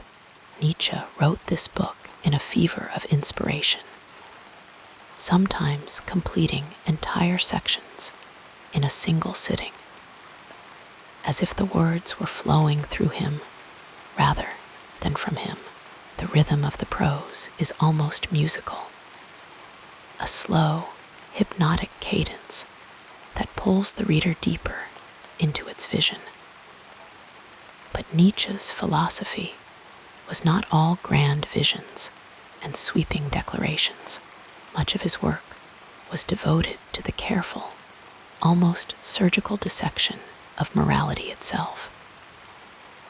In Asterisk on the Genealogy of Morals Asterisk, he traced the hidden origins of our ethical systems, revealing how they grew not from divine commandments, but from human needs, fears, and power struggles. He spoke of master morality and slave morality, not as fixed categories, but as shifting currents in the river of history. His method was patient, meticulous, like a scholar poring over ancient texts by candlelight, searching for the faint traces of forgotten truths. His style was as distinctive as his ideas. Nietzsche did not build philosophical systems, he danced around them, teasing out contradictions, exposing illusions, always with a sharp wit and a piercing clarity. He wrote with a pen dipped in both ink and irony, his words often carrying multiple meanings, like layers of sediment waiting to be uncovered. Even in his darkest moments, when his health was failing and his mind was strained, his prose retained a kind of luminous vitality, as if the act of writing itself was a defiance of suffering. The impact of his work was slow to be felt. In his lifetime, Nietzsche was largely misunderstood, his books selling poorly, his ideas dismissed or ignored. But like seeds scattered on rocky soil, his thoughts eventually took root, growing in the minds of artists, psychologists, and philosophers who came after him. Freud would draw on his insights into the unconscious. Existentialists would find in him a precursor to their own struggles with meaning and freedom. Poets and writers would be stirred by his lyrical intensity. His influence spread quietly, like ripples in a pond, touching disciplines he could never have imagined. And then there was his concept of the eternal recurrence, perhaps his most haunting and enigmatic idea. What if, he asked, every moment of our lives were destined to repeat itself over and over for all eternity, not as a curse, but as a test? Would we live differently if we knew that every joy, every sorrow, would return to us exactly as it was? It was a thought experiment, a way of measuring the weight of our choices. Nietzsche did not present it as dogma, but as a question, a whisper in the ear of the reader, inviting them to consider what it truly means to love one's fate. In his final years, as his health declined and his mind grew fragile, Nietzsche's writing became even more fragmented, more personal. His letters were signed Dionysus, or the Crucified, as if he were slipping into the roles of the very myths he had spent his life examining. There was a tragic beauty in this unraveling, a mind that had soared to such heights, now descending into silence. Yet, even in his collapse, his work remained, a testament to a life lived with fierce intellectual courage. Today, we read Nietzsche not as a prophet with answers, but as a companion in questioning. His books do not offer comfort in the usual sense. They unsettle, they provoke, they demand engagement. But there is a strange solace in his honesty, in his refusal to look away from the hardest truths. His voice, even now, feels intimate, as if he is speaking not to crowds, but to each reader alone, in the quiet of their own thoughts. And so we return to those moments that shaped him, the rustle of pages in a silent study, the crunch of gravel underfoot on a mountain path, the soft glow of lamplight on a manuscript late at night. These were the textures of his life, the backdrop against which his ideas emerged. His philosophy was not born in abstraction, but in the lived experience of a man who knew both exaltation and despair, who sought meaning not in the heavens, but here, in the world, in the fragile, fleeting beauty of human existence. As the fire of his mind slowly dimmed, his words remained, glowing like embers in the dark. And though he himself would not live to see it, those embers would ignite countless other minds, casting a light that still flickers, soft and steady, across the landscape of thought. As your breathing becomes more regular, let us continue with the next chapter of our biography. Friedrich Nietzsche's life was a series of quiet yet profound turning points, moments where the smallest decision could have led him down an entirely different path, each choice, like a pebble dropped into still water, sent ripples through the years that followed, shaping not only his destiny, but the very ideas that would later unsettle and inspire the world. Let us drift gently through these pivotal moments, tracing the delicate threads of chance and choice that wove together the tapestry of his life. One of the earliest and most decisive moments came when he was just a young man, barely 24 years old. He had been appointed as a professor of classical philology at the University of Basel, an extraordinary achievement for someone so young. The academic world seemed to open its arms to him, offering the promise of a stable, respected career. Yet even then, there was a restlessness in him, a whisper of something deeper stirring beneath the surface of scholarly precision.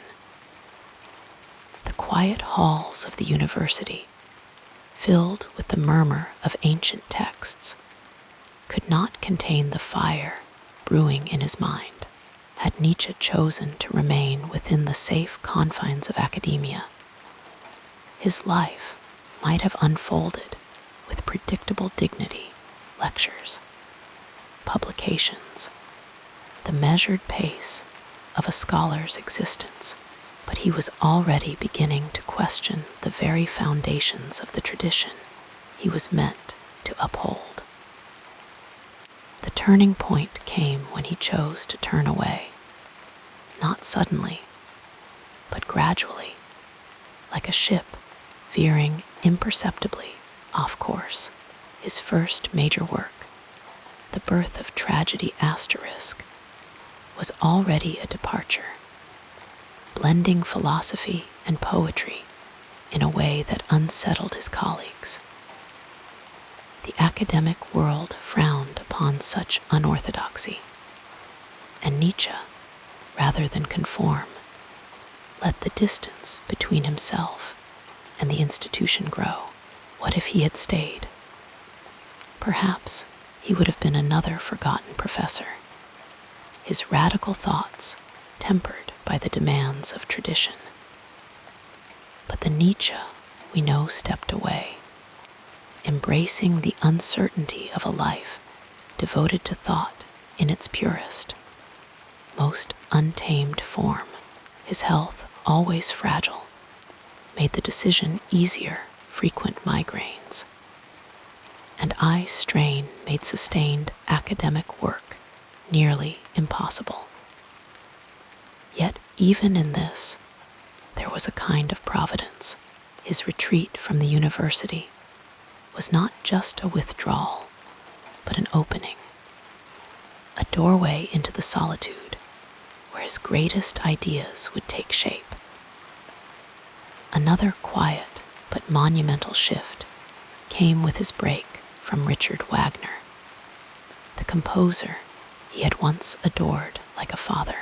In his youth, Nietzsche had been swept up in Wagner's vision, seeing in his music a rebirth of mythic grandeur. Their friendship was intense, almost devotional. But as the years passed, Nietzsche began to see something else, a growing nationalism, a theatrical religiosity that clashed with his own deepening skepticism. The break was slow, painful, like the unraveling of a deep bond. When it finally came, it was not with a dramatic confrontation, but with a quiet realization, a turning of the heart. Had Nietzsche remained under Wagner's spell, his philosophy might have taken a different tone, more romantic, less iconoclastic. But his disillusionment with Wagner became a crucible, forging in him a sharper clarity about the dangers of idolatry, the need to question even what one loves most. This parting of ways was not just personal, but philosophical, marking the moment when Nietzsche truly began to think for himself, free from the shadow of mentors. Then there was the day in 1881, high in the Swiss Alps, when the idea of eternal recurrence came to him, not as a dry philosophical concept, but as a vision, a sudden burst of insight. He was walking along the shores of Lake Silvaplana, the air crisp, the mountains towering like silent sentinels. In that moment, the thought struck him. What if every pain, every joy, every insignificant moment of one's life were destined to repeat over and over for eternity? The weight of this idea pressed upon him, not as a burden, but as a test, a way to measure the depth of one's love for life. This revelation could have been a passing thought, lost in the rush of daily concerns, but Nietzsche seized it, turned it over in his mind, let it shape his work in ways both obvious and subtle. And then, of course, there was the slow, creeping shadow of his declining health. Years of relentless writing, of pushing his mind to its limits, had taken their toll. The migraines grew worse, his vision blurred, and by the late 1880s, his letters began to show signs of the mental collapse that would eventually silence him. In January 1889, in Turin, he saw a horse being whipped in the street and rushed to embrace it, sobbing. It was the breaking point, the moment when his brilliant mind slipped beyond the reach of the world.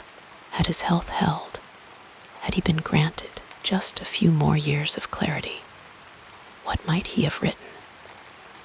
Would his later works have softened, or would they have grown even more radical?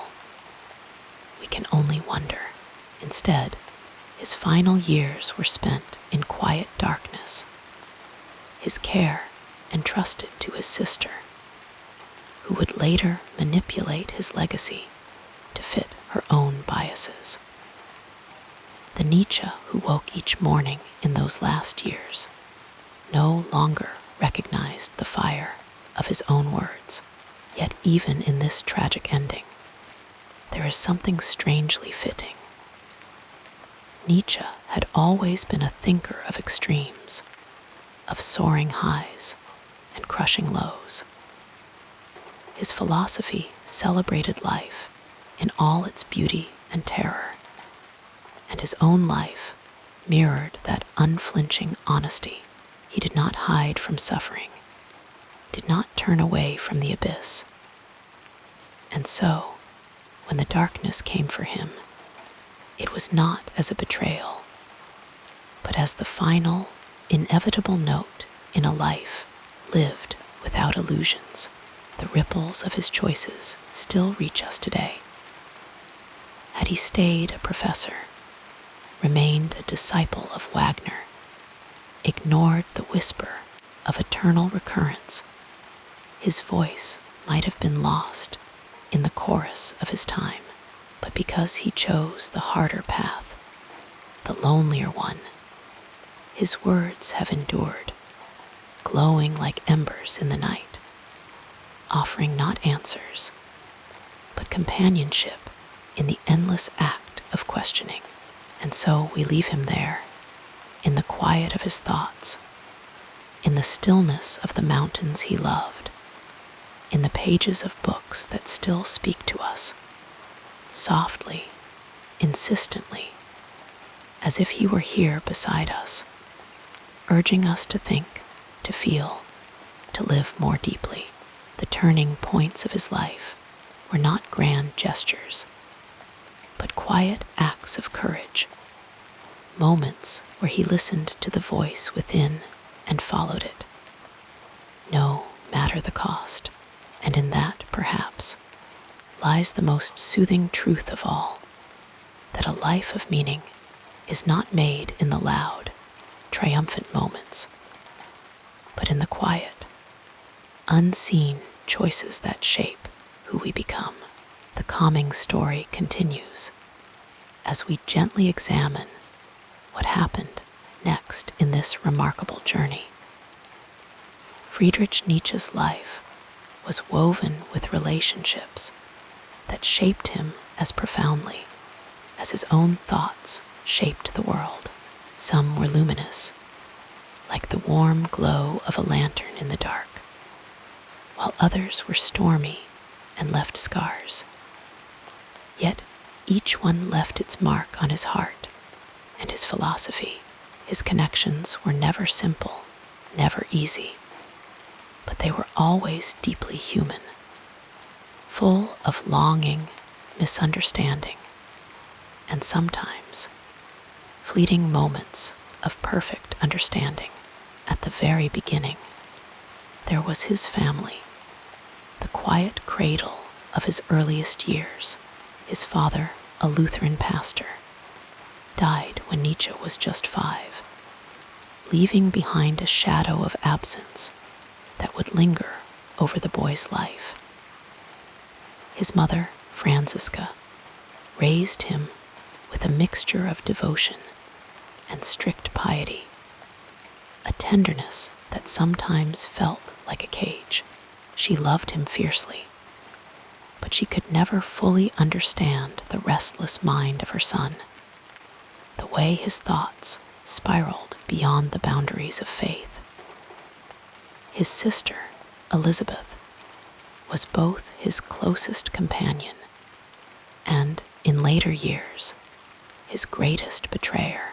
As children, they played together, shared stories, and dreamed. But as Nietzsche grew into his philosophy, Elizabeth grew into a rigid nationalism that would distort his legacy after his death. Family, for Nietzsche, was a paradox, a source of comfort and constraint, love and suffocation. But it was outside the family that Nietzsche found his first intellectual kinship. At the University of Bonn and later Leipzig, he met Friedrich Ritschl, a philology professor who recognized the young man's brilliance. Ritschl became a mentor, guiding Nietzsche's early academic path with a steady hand. It was Ritschl who would later recommend Nietzsche for a professorship at Basel, launching him into the world of academia before he had even finished his doctorate. This faith in him was a rare gift, a vote of confidence that Nietzsche carried with him even when he later turned away from the scholarly life. Then came Richard Wagner, a relationship that would burn bright and then collapse into ashes. Nietzsche first met the composer in 1868, and for years, Wagner was his idol, his intellectual father, the man whose art seemed to embody the rebirth of culture itself. They spent long evenings at Wagner's home in Tribschen, talking of art, myth, and the future of humanity.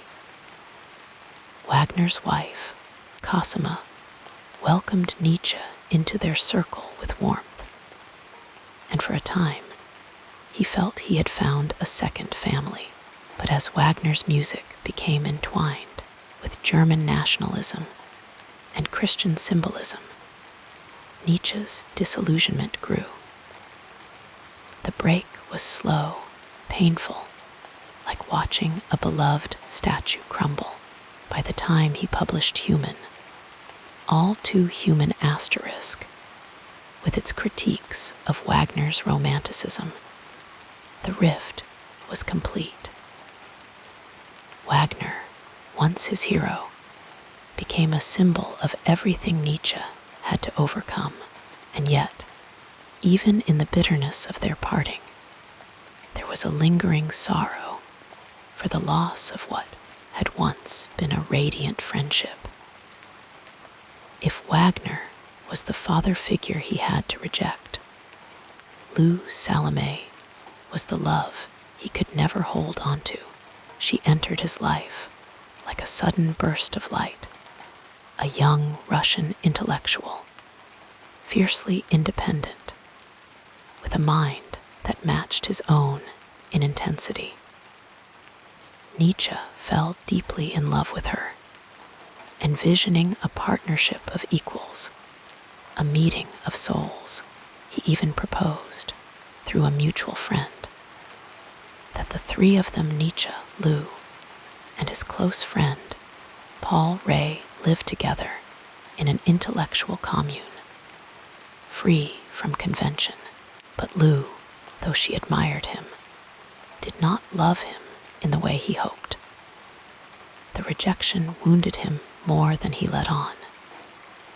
In the aftermath, his friendship with Ray fractured too, leaving Nietzsche more isolated than ever. Yet, in time, he would transform this pain into philosophy. Writing in asterisk, thus spoke Zarathustra asterisk, of the necessity of loneliness for those who seek higher truths. Lou remained in his thoughts, not as a lost love, but as a symbol of what could never be, a reminder that some connections are meant to inspire, not to last. Amidst these intense relationships, there were quieter bonds, steady presences that offered respite. His friendship with Franz Overbeck, a fellow professor at Basel, was one of these. Overbeck was loyal in a way few others were, standing by Nietzsche even as his health deteriorated and his ideas grew more radical. When Nietzsche collapsed into madness in 1889, it was Overbeck who traveled to Turin to bring him home, who ensured he was cared for until the end. In a life marked by betrayals and estrangements, Overbeck's quiet faithfulness was a rare and precious thing. And then, there was his sister, Elizabeth, whose role in his life was the most complicated of all. As children, they had been close, but as adults, their paths diverged violently. Elizabeth married a prominent anti-Semite and nationalist, Bernhard Förster, and became deeply involved in a colonial project in Paraguay, a venture Nietzsche despised when he was at his weakest, suffering from illness and isolation. Elizabeth inserted herself back into his life, not as a sister, but as a self-appointed guardian of his legacy. After his mental collapse, she took control of his unpublished works, editing and distorting them to fit her own ideological purposes. She turned Nietzsche's name into a tool for causes he would have abhorred. It was a final, cruel irony that the woman who had once been his childhood companion would become the one to twist his words beyond recognition. Yet, even in these tangled relationships, there was something beautiful in Nietzsche's unwavering search for connection. He longed for understanding, for someone to walk beside him in the realm of thought. And though he rarely found it, the longing itself shaped his philosophy. His idea of the Übermensch asterisk, the overman, was not a solitary figure, but one who creates new values, new ways of relating to others. His concept of asterisk amor fati asterisk, the love of fate, was born from learning to embrace even the pain of failed relationships as part of life's necessary tapestry. In the end, Nietzsche's life was a testament to the power and the fragility of human connection. He loved deeply, suffered the consequences, and yet never ceased to believe in the transformative potential of relationships, even those that ended in heartbreak.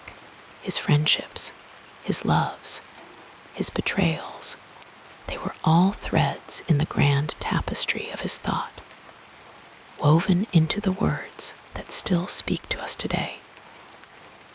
And perhaps that is the most comforting thought of all, that even in his loneliness, Nietzsche was never truly alone. His relationships, in all their complexity, live on in his work, reminding us that to be human is to reach for others, even when the reaching leaves scars.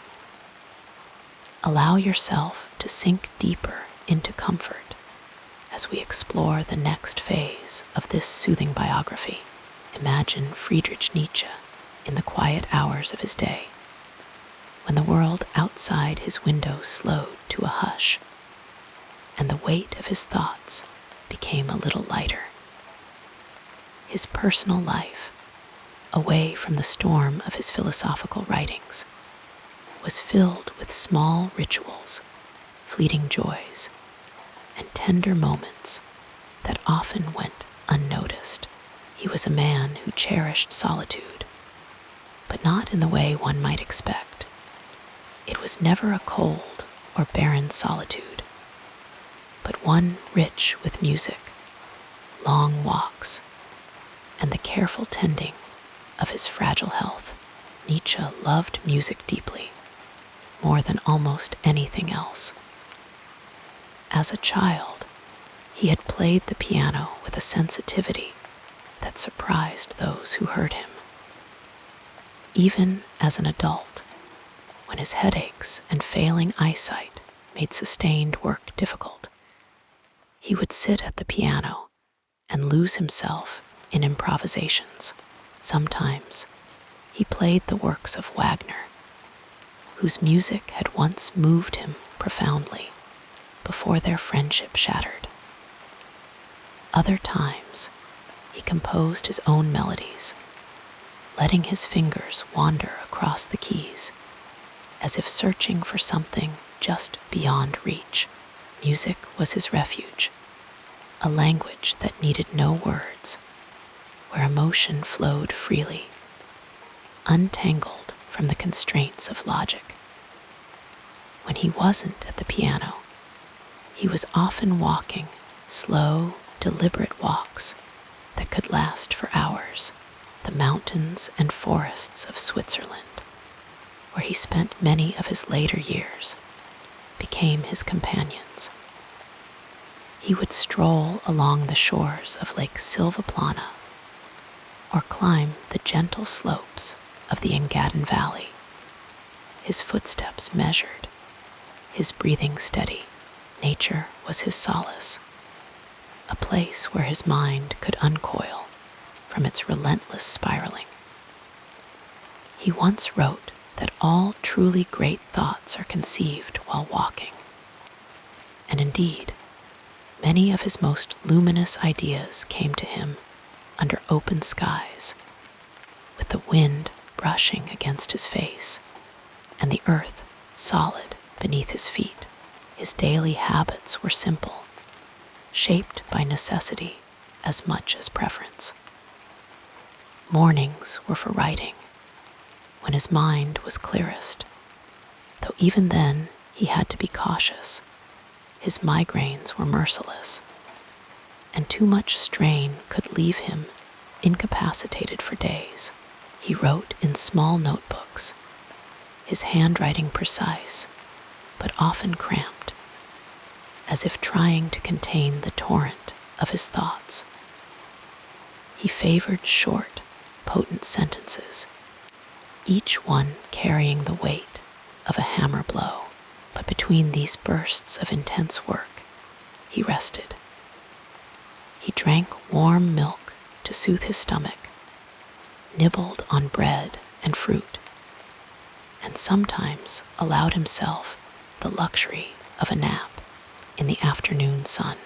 His relationships, though fraught with difficulty, were never shallow. Even in his most isolated periods, he maintained a handful of correspondences that sustained him. His letters to friends like Franz Overbeck and Heinrich Kurselitz, who went by the pen name Peter Gast, reveal a man who craved connection, who needed to share his ideas with someone who might truly understand. He wrote to them with warmth, with humor, even with vulnerability, qualities rarely seen in his published works. To Overbeck, he once confessed his fear of madness, the creeping dread that his mind might one day betray him. To Kurselitz, he sent drafts of his writings, asking for feedback with a humility that belied his reputation for intellectual arrogance. These friendships, though conducted mostly through letters, were lifelines. And then there were the women in his life, relationships that flickered with promise, but rarely caught flame. Lou Salome was perhaps the most significant, a brilliant young woman who dazzled him with her intellect and independence. For a brief, luminous moment, he imagined a life with her, a partnership of minds. But it was not to be. The dynamic between them grew tangled, complicated by misunderstandings and the interference of others, including his sister Elizabeth, who resented Lou's influence over him. Nietzsche was left heartbroken, yet even in his pain, he did not turn bitter. Instead, he wrote some of his most tender passages about love and longing, as if the ache had sharpened his ability to see into the human heart. His personal philosophy was not just an abstract system of ideas, It was woven into the fabric of his daily existence. Amor fati, the love of fate, was something he practiced in small ways when his health failed him, when friendships dissolved, when his books went unread. He sought to embrace it all, to say yes to life in its entirety. He found beauty in the struggle, meaning in the suffering. Even his diet, which he adjusted constantly in search of relief from his ailments, reflected this attitude. He experimented with vegetarianism, with fasting, with careful combinations of foods, always searching, always adapting. In the evenings, when the light grew dim and his energy waned, he often turned to poetry. He wrote verses that were lyrical and introspective, far removed from the ferocity of his philosophical works. Some of these poems were playful, little riddles or word games. Others were deeply personal, grappling with loneliness or the passage of time. He also enjoyed reading the works of others, particularly Goethe and Hölderlin, whose words resonated with his own restless spirit. And then there were the cats, the quiet, undemanding companions of his later years. He had a fondness for them, appreciating their independence, their refusal to be owned. They would curl up near him as he wrote, their presence a soft, wordless comfort. In their uncomplicated way, they gave him something rare, a connection without expectation, a warmth without demand. Nietzsche's life was not an easy one, but it was never empty, even in his darkest hours. He found ways to fill his days with music, with thought, with the small rituals that make a life feel lived. He was a man who loved deeply, who suffered greatly, and who never stopped searching for meaning in both. And perhaps, as you drift toward sleep, there is something soothing in that, the knowledge that even the most restless minds find moments of peace, that even the loneliest hearts are never entirely alone.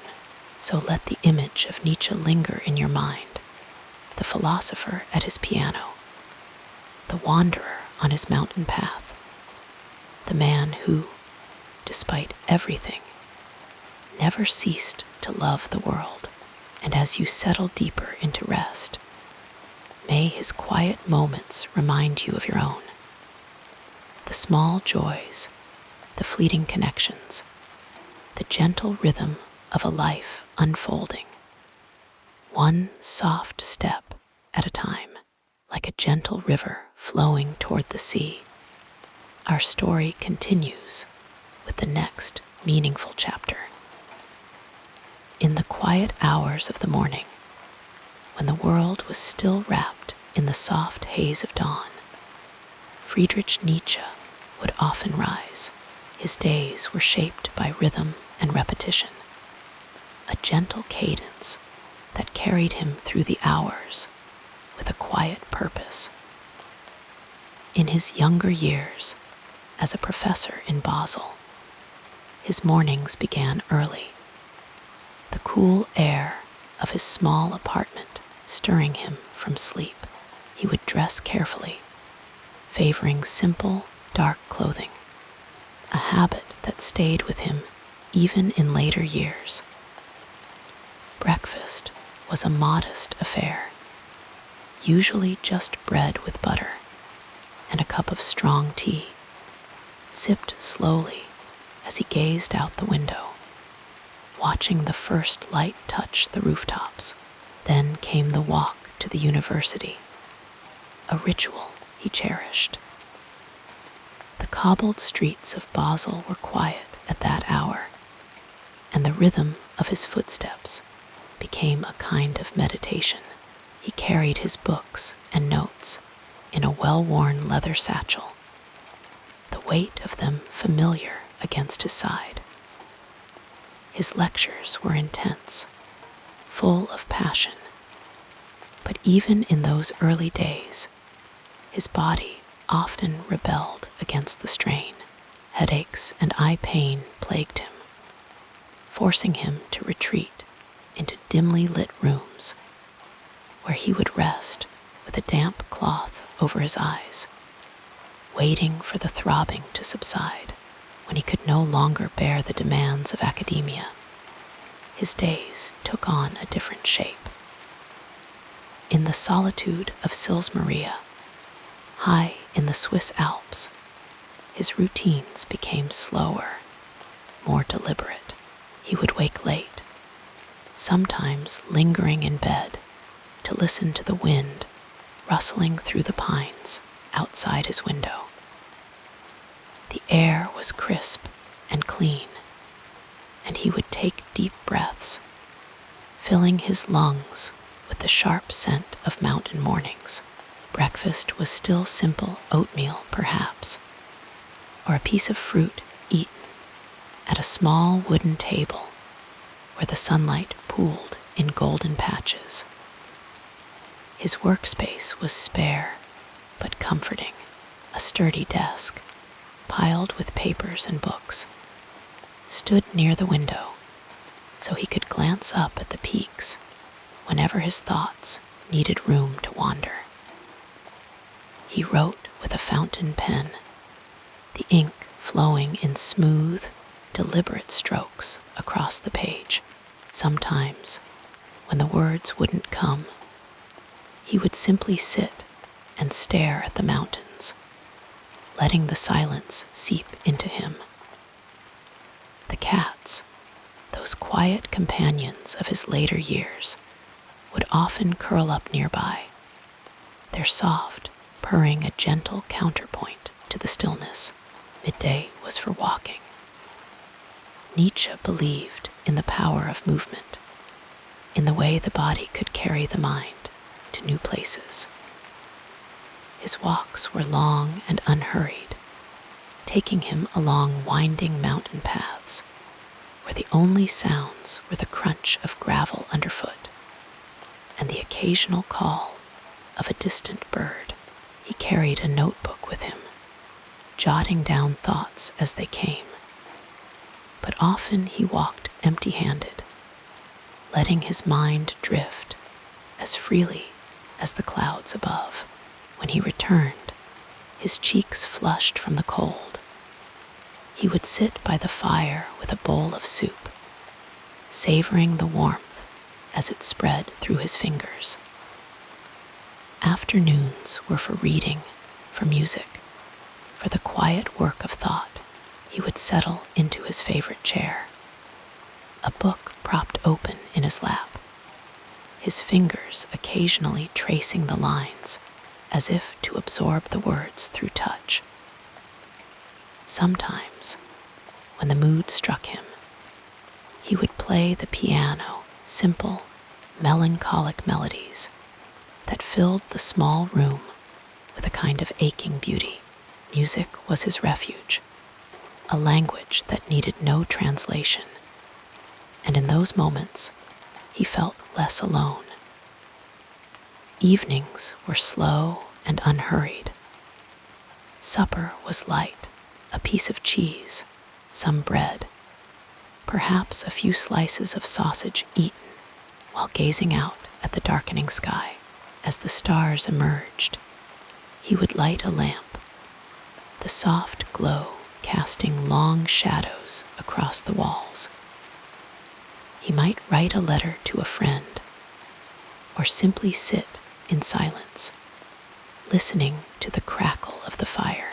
His bed was narrow but comfortable, and when he finally lay down, he would pull the blankets up to his chin, letting the weight of the day settle over him like a gentle sigh. In his final years, when illness had taken much from him, his routines became even simpler. He would wake late, his body weary, and spend hours sitting by the window, watching the world pass by in slow motion. His sister cared for him then, bringing him meals on a tray, adjusting his pillows, reading to him when his eyes could no longer bear the strain. And still, the cats came, curling up at the foot of his bed, their presence a quiet comfort in the long, slow hours. There is something deeply soothing in the rhythm of a life lived this way, the small rituals, the quiet moments, the steady pulse of days, passing one into the next. Nietzsche's life was not without pain, but it was also filled with these pockets of peace, these little islands of calm in the midst of the storm.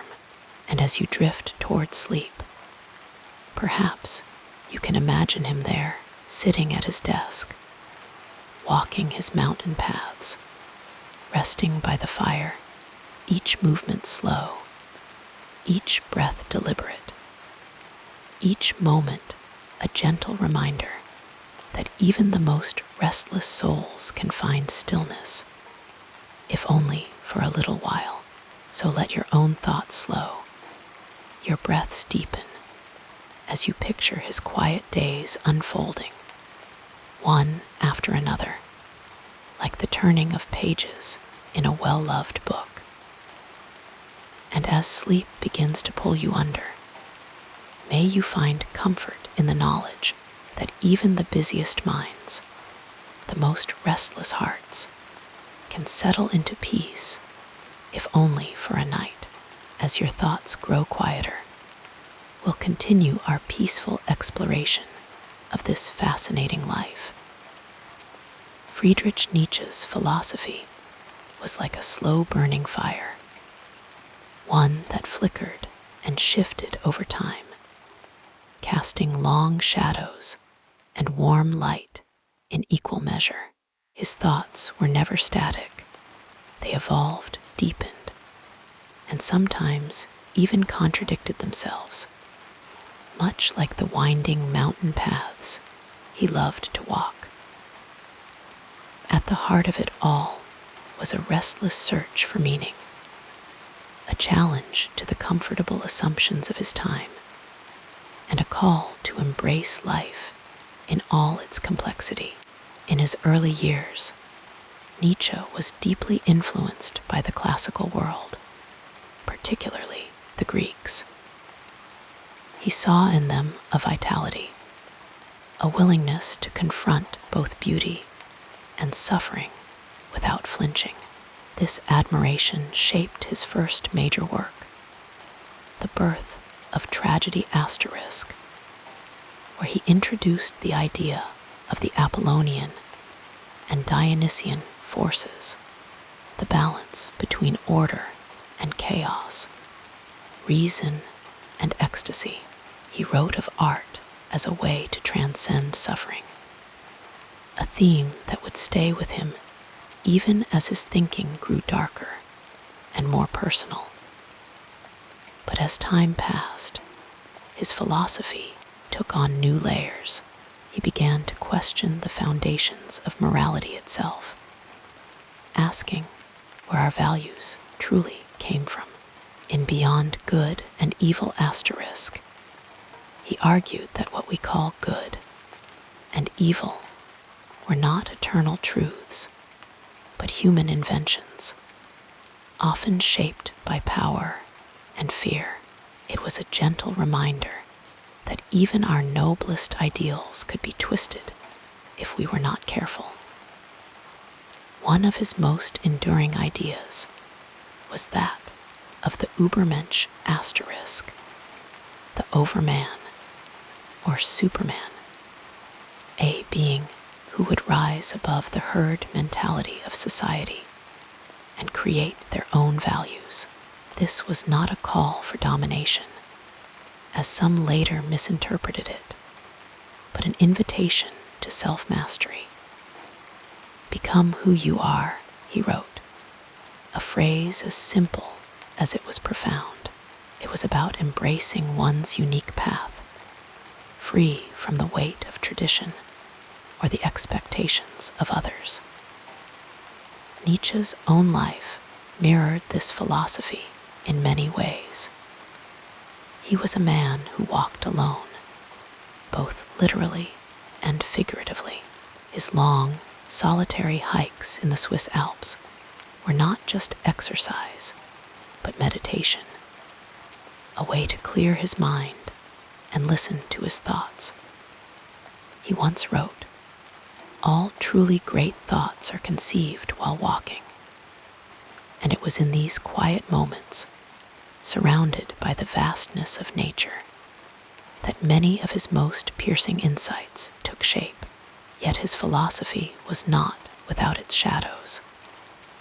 He spoke often of suffering, not as something to avoid, but as something that could deepen and refine the soul. For him, pain was not an enemy but a teacher, and in his later years, as his health deteriorated, he lived this belief with quiet dignity. Even when his body failed him, his mind remained sharp, still turning over ideas, still questioning. One of his most beautiful and misunderstood concepts was that of asterisk eternal recurrence asterisk, the idea that life, in all its joys and sorrows, might repeat itself infinitely rather than a bleak thought. He offered it as a test. What if some day or night a demon were to steal into your loneliest loneliness and say to you, "This life as you now live it, and have lived it, you will have to live once more, and innumerable times more. Would you not throw yourself down and gnash your teeth and curse the demon who spoke thus?" It was an invitation to live in such a way that one could say yes asterisk to every moment, even the painful ones. His values were deeply personal, shaped by his love of music, literature, and the natural world. He adored the works of Goethe and Schopenhauer, the operas of Wagner, though his admiration for the composer would later sour into disillusionment. Music, for Nietzsche, was more than art. It was a direct expression of the soul. In the end, his philosophy was not a rigid system, but a series of provocations, questions meant to unsettle and awaken. He did not want followers who parroted his ideas, but free spirits who would think for themselves. One repays a teacher badly if one remains only a pupil, he wrote. His greatest hope was that others would take up the challenge of questioning, of creating, of living boldly. As you drift toward sleep, imagine Nietzsche in his quietest moments, sitting at his desk, the scratch of his pen against paper, the candles flickering as night deepened, or walking slowly along a mountain path, pausing to watch the sunlight filter through the trees. His thoughts were vast, often tumultuous, but there was a stillness at their core, a recognition that even in chaos, there could be peace. It is a gentle reminder that even in darkness, there is the potential for light, for beauty, for something new. And with that thought, may you find rest, knowing that even the most restless minds can, in time, settle into quietude. Sleep well. With each breath becoming slower and deeper, let us turn to another aspect of this soothing story. Friedrich Nietzsche's life was a tapestry of challenges. each thread woven with suffering, solitude, and relentless questioning. Yet within these struggles, he found a strange kind of grace, a way to transform pain into philosophy, isolation into insight. His path was never smooth, but it was in the stumbling, the setbacks, that his deepest thoughts took shape. From his earliest years, Nietzsche knew the weight of loss. His father, a Lutheran pastor, died when Friedrich was just 5 years old, leaving the family cloaked in grief. The boy, already introspective, grew even more inward, finding solace in music and poetry. The world felt fragile, and he learned early that certainty was an illusion. This awareness would later shape his philosophy, his insistence that life had no fixed meaning, only the meaning we create for ourselves. As a young man, he pursued academic excellence with fervor, becoming a professor of classical philology at the University of Basel at the astonishing age of 24. But even this triumph was shadowed by hardship. His health, always delicate, began to falter. Migraines, nausea, and eye strain plagued him, forcing him to take long leaves of absence. The lecture halls that should have been his stage became places of torment.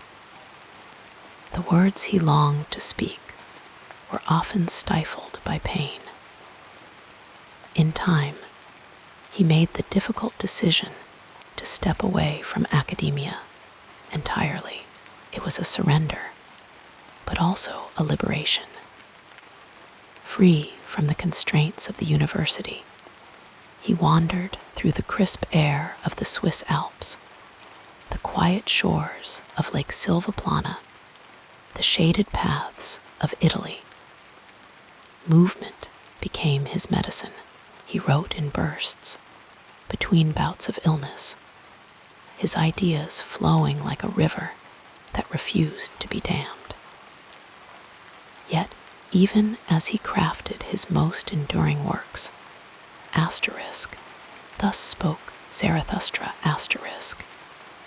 beyond good and evil, the genealogy of morals, he faced indifference and misunderstanding.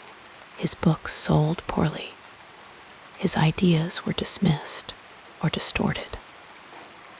The world was not ready for his questions, his challenges to morality, religion, and the very foundations of Western thought. He wrote to a friend, "Some are born posthumously," a quiet acknowledgement that his voice might only be heard after his time. Perhaps his greatest trial came in the form of loneliness. His relationships were few and often fraught. He longed for companionship, for minds that could meet his own in dialogue, but such connections were rare. His friendship with Richard Wagner, once a source of inspiration, ended in bitter disillusionment. The composer, whom Nietzsche had admired almost to the point of worship, came to represent everything he despised: nationalism, conformity, the very herd mentality he sought to dismantle. The rupture left him adrift, but it also clarified his path. He saw then that true thinking required solitude, the courage to stand apart. Health continued to betray him. His vision deteriorated. His migraines grew more severe, and in his later years, he suffered a mental collapse from which he would never recover. The exact cause remains uncertain. Some speculate syphilis, others a hereditary condition. What is known is that his final decade was spent in silence, cared for first by his mother, then by his sister. The man who had written so fiercely of strength, of overcoming, was now unable to recognize his own words when they were read back to him. And yet, even in this darkness, there is something to ponder. His sister, Elizabeth, would later manipulate his work, editing his notes to align with her own nationalist and anti-Semitic views, a distortion he would have vehemently rejected. It was a final, cruel irony. The philosopher who prized individuality above all else had his legacy twisted into something foreign to him. But let us not dwell on the sorrow. Instead, consider how Nietzsche met each trial. He did not succumb to despair, though it surely brushed against him. This was no empty platitude, but a hard-won truth. His ailments forced him to slow down, to listen, to refine his thoughts. His isolation sharpened his voice. His obscurity allowed him to write without compromise, free from the pressures of popularity. In his loneliness, he found a strange companionship with the mountains, the open sky, the blank page. He wrote letters to friends who did not always understand him. Yet he kept writing, kept reaching, and when his body and mind finally failed him, his words remained, waiting patiently for the right readers, the free spirits who would take up his questions and make them their own. As you sink deeper into rest, imagine Nietzsche in his final quiet years, sitting by the window in Weimar, his gaze distant but not empty. Perhaps, in some unspoken way, he understood that his struggles had not been in vain. The chaos within him had indeed given birth to dancing stars, ideas that would shimmer long after his voice had faded. And so, as sleep gently claims you, remember this: even the most fractured lives can leave behind wholeness. Nietzsche's challenges did not break him, they shaped him. And in that shaping, he left something indelible, a reminder that to live fully is to embrace both the light and the dark, the joy and the pain, knowing that each has its place in the great, unfolding story of existence. Rest now, and may your dreams carry the quiet resilience of a thinker who turned every obstacle into a stepping stone, every silence into a space for something new to emerge. Sleep well. The tapestry of this remarkable life unfolds further as we gently explore the next meaningful period. Few know that Friedrich Nietzsche, the philosopher who wrote of the will to power and the eternal recurrence, was also a man who adored the simple pleasures of life in the quiet corners of his existence, away from the intensity of his thoughts. He was someone who cherished music, laughter, and even the small, fleeting joys of everyday moments. Imagine him not as the brooding figure often depicted, but as a man who could be delightfully whimsical, someone who, in his younger years, would improvise playful piano compositions for friends, his fingers dancing across the keys with an energy that defied his later struggles with illness. Music was one of his great loves, deeper than many realize. before philosophy claimed him entirely, he dreamed of being a composer. He wrote pieces for piano, some of which still survive, soft, melancholic melodies that seem to echo the unspoken parts of his soul. One of his closest friends, the composer Richard Wagner, once praised his musical talent, though Nietzsche would later walk away from Wagner, disillusioned by the man, even as he still carried the music in his heart. There's something gentle in the thought of Nietzsche sitting alone at a piano, filling empty rooms with sound, his mind momentarily free from the weight of the questions that haunted him. Then there was his love of walking, long, meandering strolls through the countryside, where he would let his thoughts unfold like the paths before him. He believed movement was essential to thinking, that ideas came alive in the rhythm of footsteps, in the Swiss Alps, in the forests around Sils Maria. He would wander for hours, his notebook always at hand, stopping only to scribble down a sudden insight, or to admire the way sunlight filtered through the trees. It was during these walks that some of his most famous ideas came to him, not in the rigid confines of a study, but under open skies, where the wind could carry his thoughts further. He was also a man of surprising tenderness, though his writings could be fierce.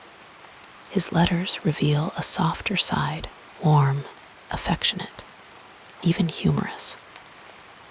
He wrote to his sister with playful teasing, to his friends with deep loyalty, and to those he admired with heartfelt admiration. There's a letter he once sent to a friend's child, a whimsical little note filled with jokes and warmth, as if the weight of his philosophy could be set aside for the sake of making a child smile. These small moments remind us that behind the towering intellect was a man who understood the quiet beauty of human connection. And then there were his contradictions, the ways in which he defied the image of the stern, unyielding thinker. He adored cats, often writing about them with a fondness that bordered on reverence. In his final years, when his mind was clouded by illness, he was known to sit for hours with a cat curled in his lap, finding comfort in its silent presence. He also had a deep love for fruit, particularly peaches, which he once described as one of life's purest delights. It's a small thing, but there's something touching in the thought of this profound philosopher savoring the sweetness of a ripe peach, as though even the simplest pleasures could hold meaning. His sense of humor, too, is often overlooked. He loved wordplay, puns, and absurd jokes, sometimes laughing at his own cleverness with a childlike glee. In his letters, he would sometimes sign off with playful pseudonyms or make light-hearted jabs at the seriousness of academia. Even in his published works, there are moments of sly wit, little flashes of levity that remind us he never saw philosophy as something dry or lifeless, but as a conversation, a dance of ideas that could be both profound and playful. But perhaps the most poignant contradiction in Nietzsche's life was his relationship with solitude. He wrote of the necessity of being alone, of the strength found in isolation. Yet his letters also reveal a deep loneliness, a longing for companionship. He often spoke of friendship as one of life's highest values. And when he was well, he surrounded himself with lively conversations and shared laughter.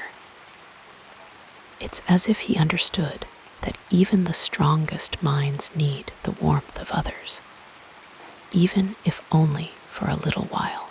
In his final years, when illness had taken so much from him, there were still moments of quiet contentment. His sister, though controversial in her handling of his legacy, cared for him with devotion, reading to him, playing music, ensuring he was comfortable. And in those moments, perhaps he found a kind of peace, not the grand, triumphant peace of a philosopher who had conquered all questions, but the simple, human peace of being looked after, of being loved despite everything.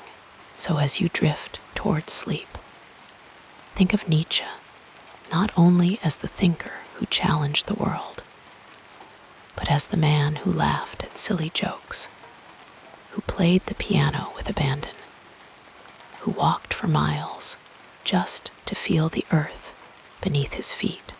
Think of him as someone who knew the sweetness of fruit, the comfort of a cat's purr, the joy of a shared moment with a friend. These small, hidden things make him more than an icon. They make him human, relatable, someone whose life was as full of ordinary beauty as it was of extraordinary ideas. And as sleep carries you away, may you carry this thought with you. Even the greatest minds are made of moments, tiny, fleeting, fragile things that together form a life. Rest well, and may your dreams be as rich and as gentle as the quiet, forgotten corners of Nietzsche's own story. As you settle more comfortably, our narrative flows onward like soft moonlight across still waters. Friedrich Nietzsche was born in 1844 in the small German village of Wirken, a place of rolling fields and quiet church bells, where life moved at the slow, measured pace of rural Europe. The world he entered was one of transformation, a century marked by upheaval and reinvention, where old certainties crumbled and new ideas rose like mist over the morning fields. The Industrial Revolution was reshaping the landscape, factories rising where forests once stood, and steam engines humming where horses once trotted.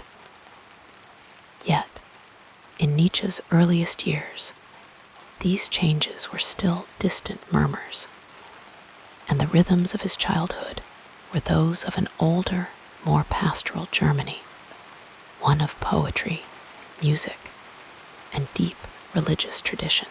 His father, a Lutheran pastor, filled the house with hymns and scripture, instilling in young Friedrich a love for language and the weight of moral questions.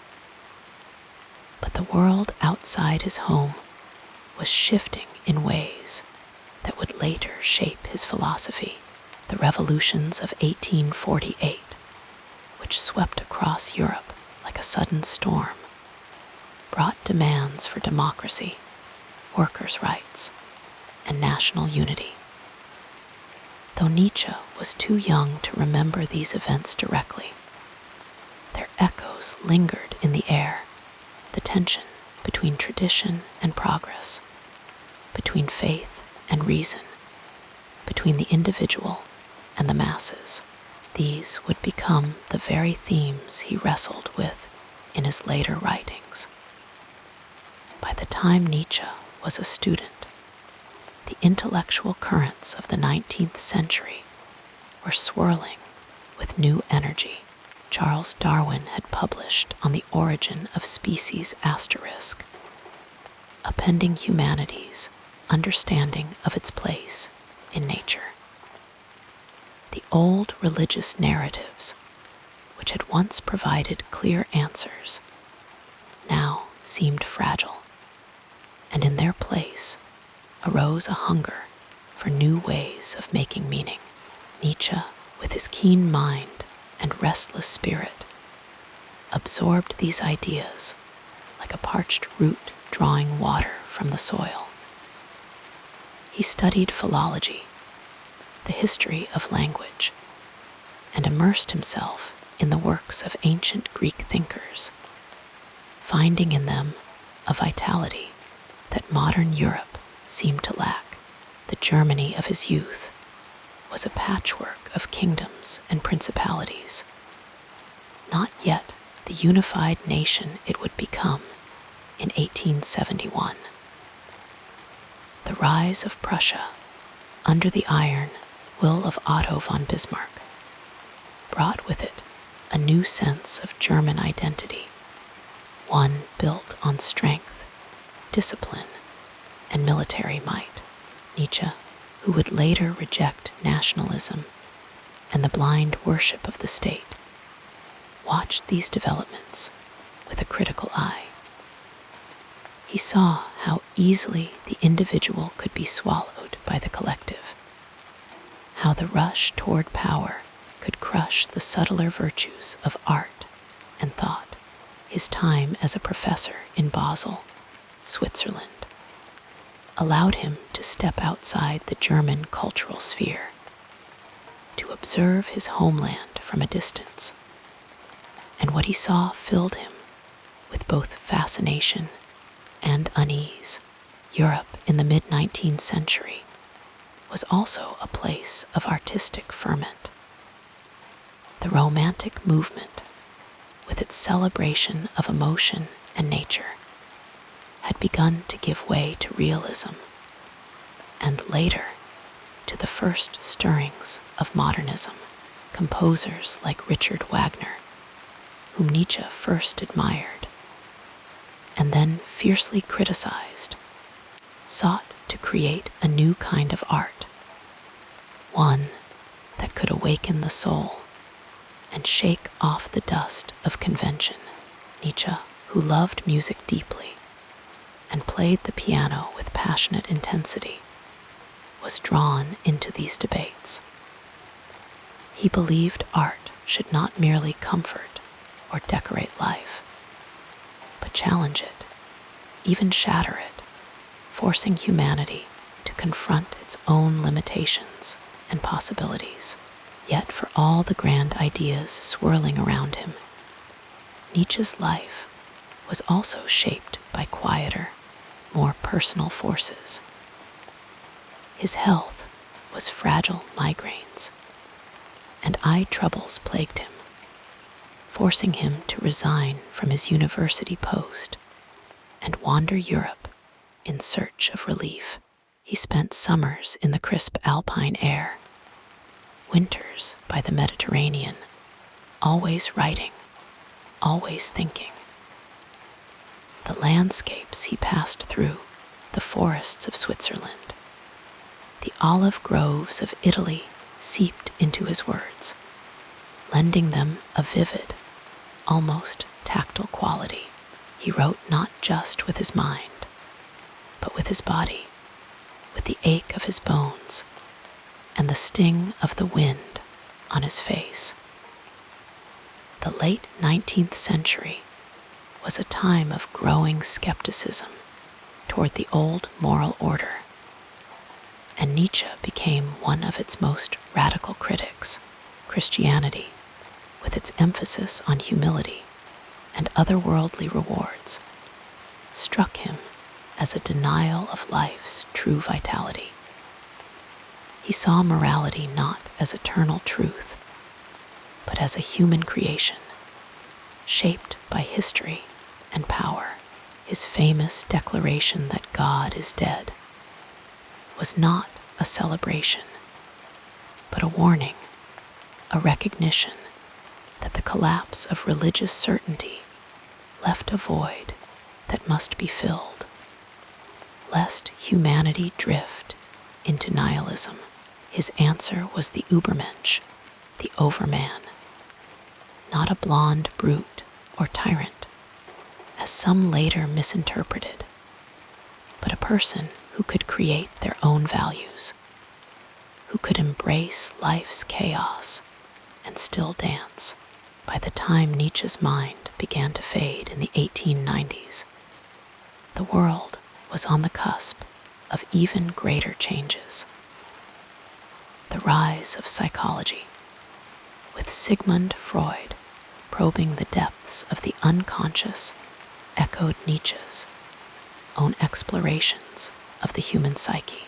The tremors of modernism in art and literature, the fractured perspectives of Picasso, the stream of consciousness of Joyce bore the imprint of his insistence that truth is multifaceted, shifting, deeply personal, yet he never lived to see these developments. His final years were spent in silence, his brilliant mind dimmed by illness, his care entrusted to his sister Elizabeth, whose later distortions of his work would cast a long shadow over his legacy. But in those quiet years, when the storms of his intellect had stilled, there was a kind of tenderness. Elizabeth, for all her faults, read to him, played his favorite music, ensured he was warm and comfortable, and perhaps, in those moments, he found a peace that his philosophy had seldom allowed, a peace not of triumph, but of surrender, not of answers, but of simple presence. The world he left behind in 1900 was one he had both predicted and defied. A world racing toward wars and revolutions he would never see, yet one that still grappled with the questions he had posed so fiercely. So as you drift toward sleep, think of Nietzsche not just as the iconoclast, the philosopher who tore down idols, but as a man of his time, a time of steam and electricity, of empires rising and falling, of old gods dying and new ones struggling to be born.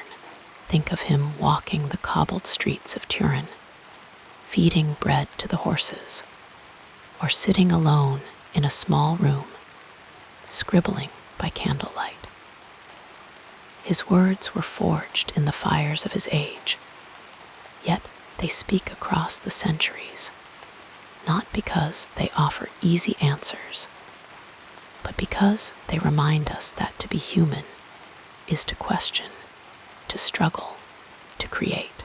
And as sleep takes you, may you rest in the knowledge that even the most restless minds, in their quietest hours, knew the same peace that comes to us, all the peace of stillness, of letting go, of being.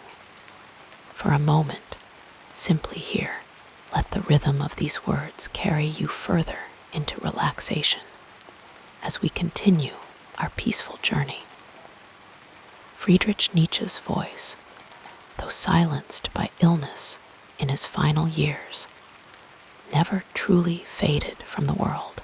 Instead, it grew louder, echoing through the minds of artists, thinkers, and revolutionaries who would shape the 20th century and beyond.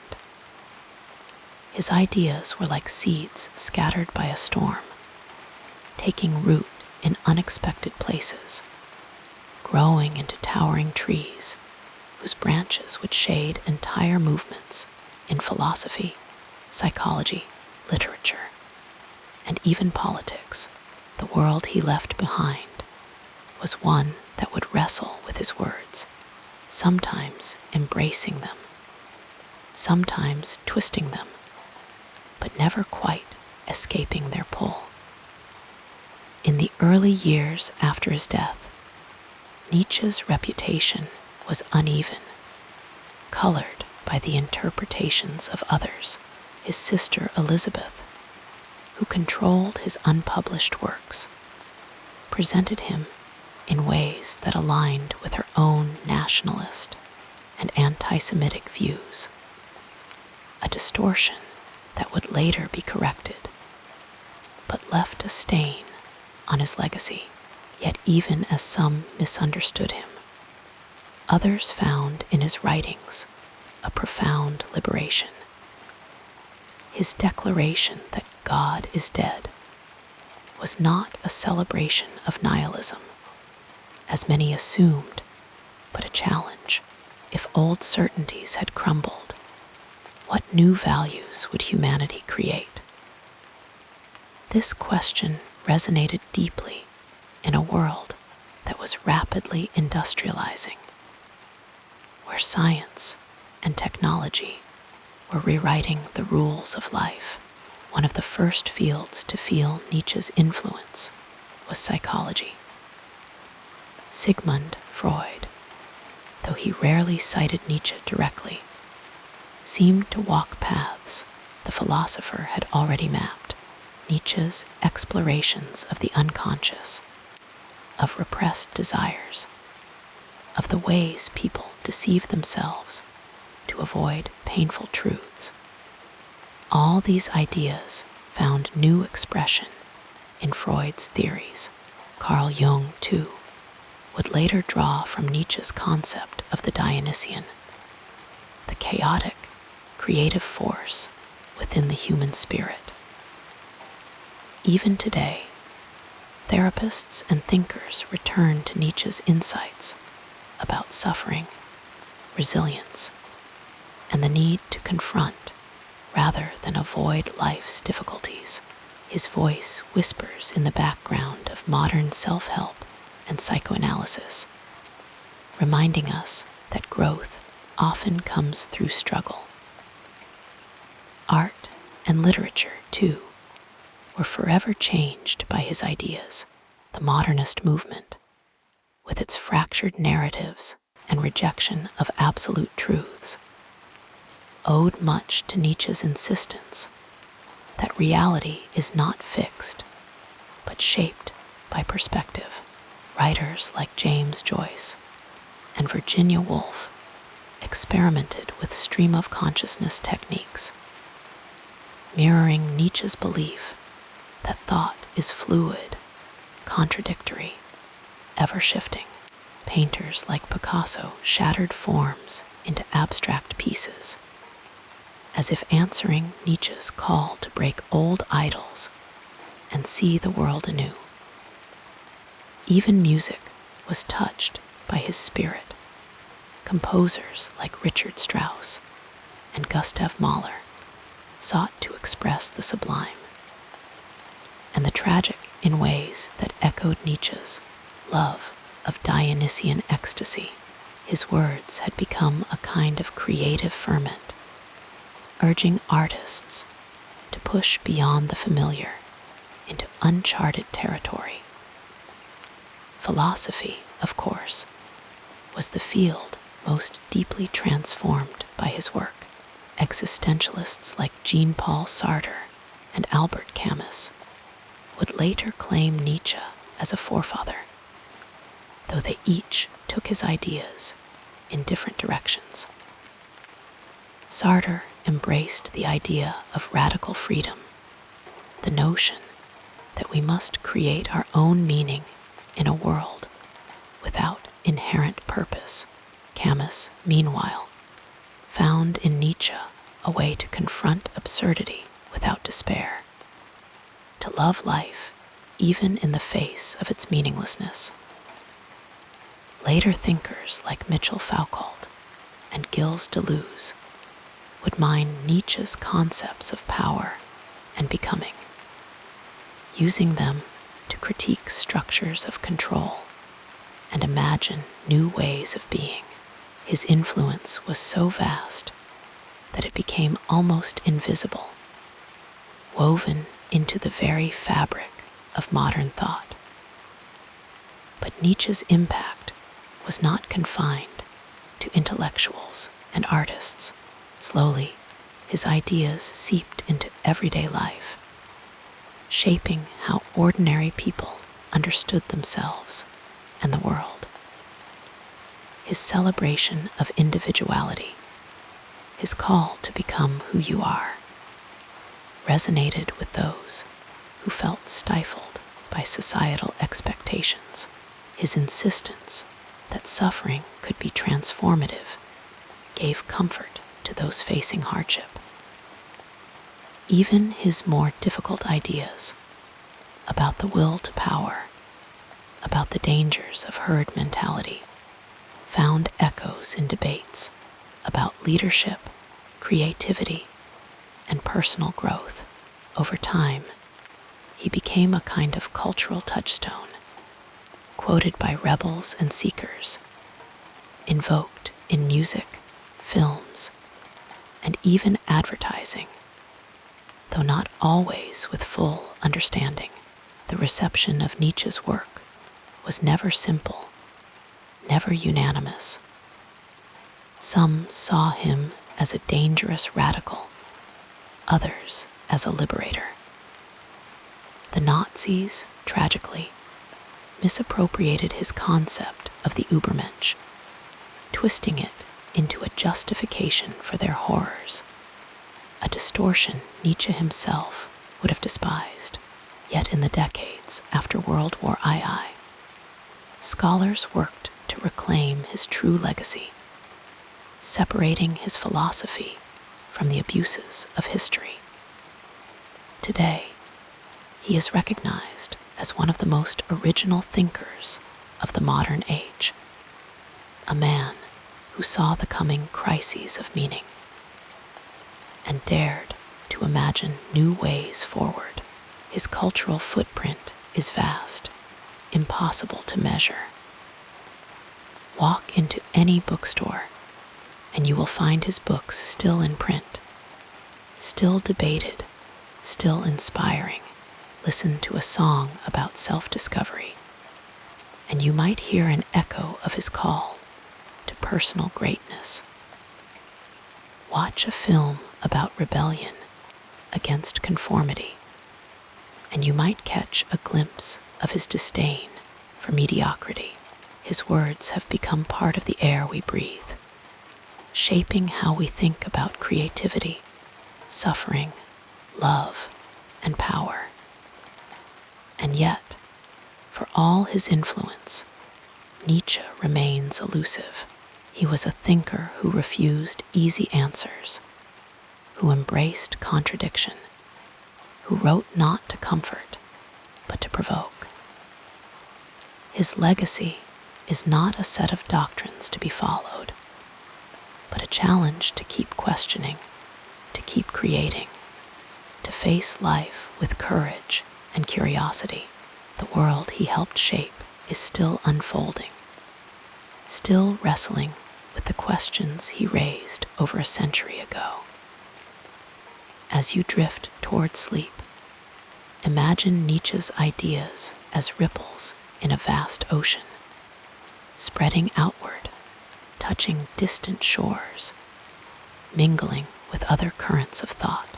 His voice, once solitary, now belongs to the world, a whisper in the minds of philosophers, a hum in the melodies of composers, a spark in the hearts of those who dare to live boldly.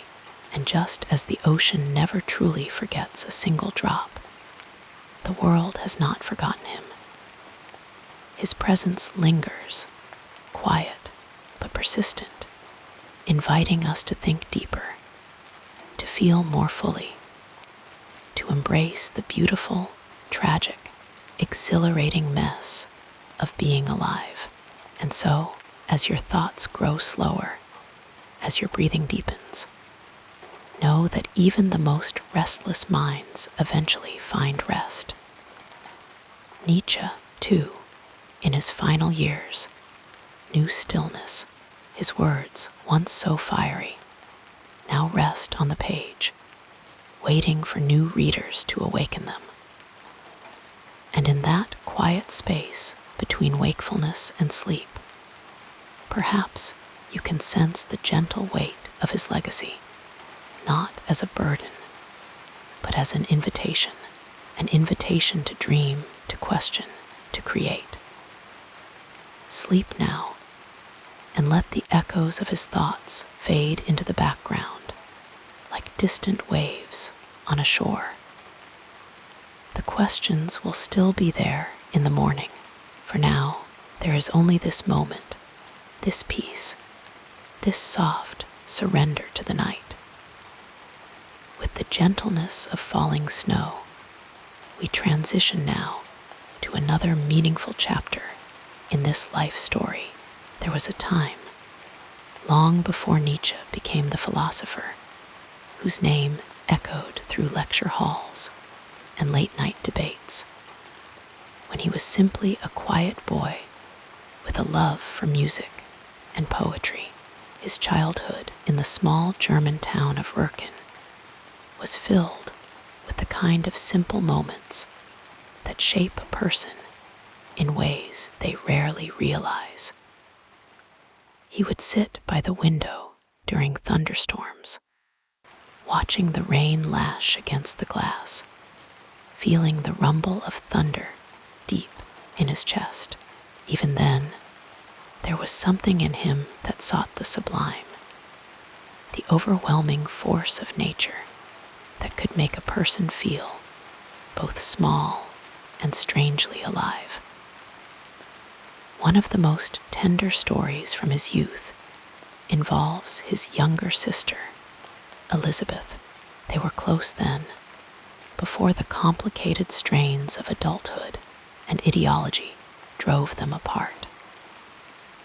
On summer evenings, Friedrich would play the piano for her, his fingers moving softly over the keys as she listened, enchanted.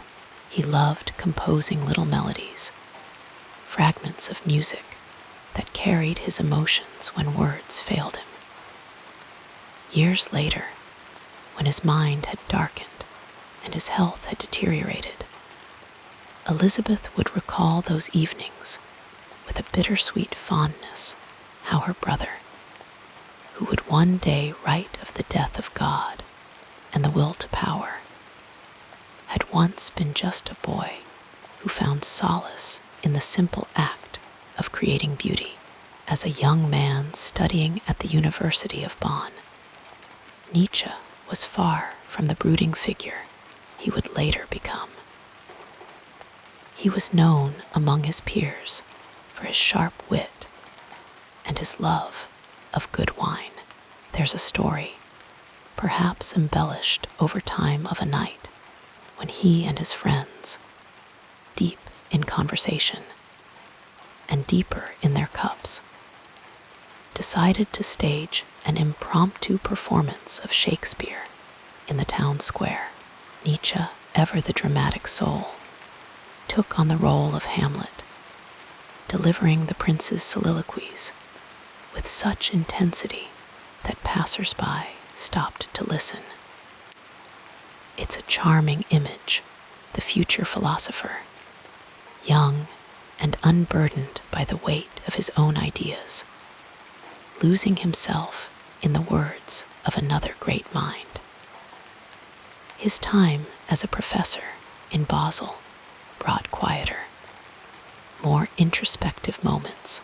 He would often take long walks through the Swiss countryside, his notebooks tucked under his arm, stopping to jot down thoughts beneath the shade of ancient trees. One afternoon, while hiking in the Alps, he found himself caught in a sudden storm.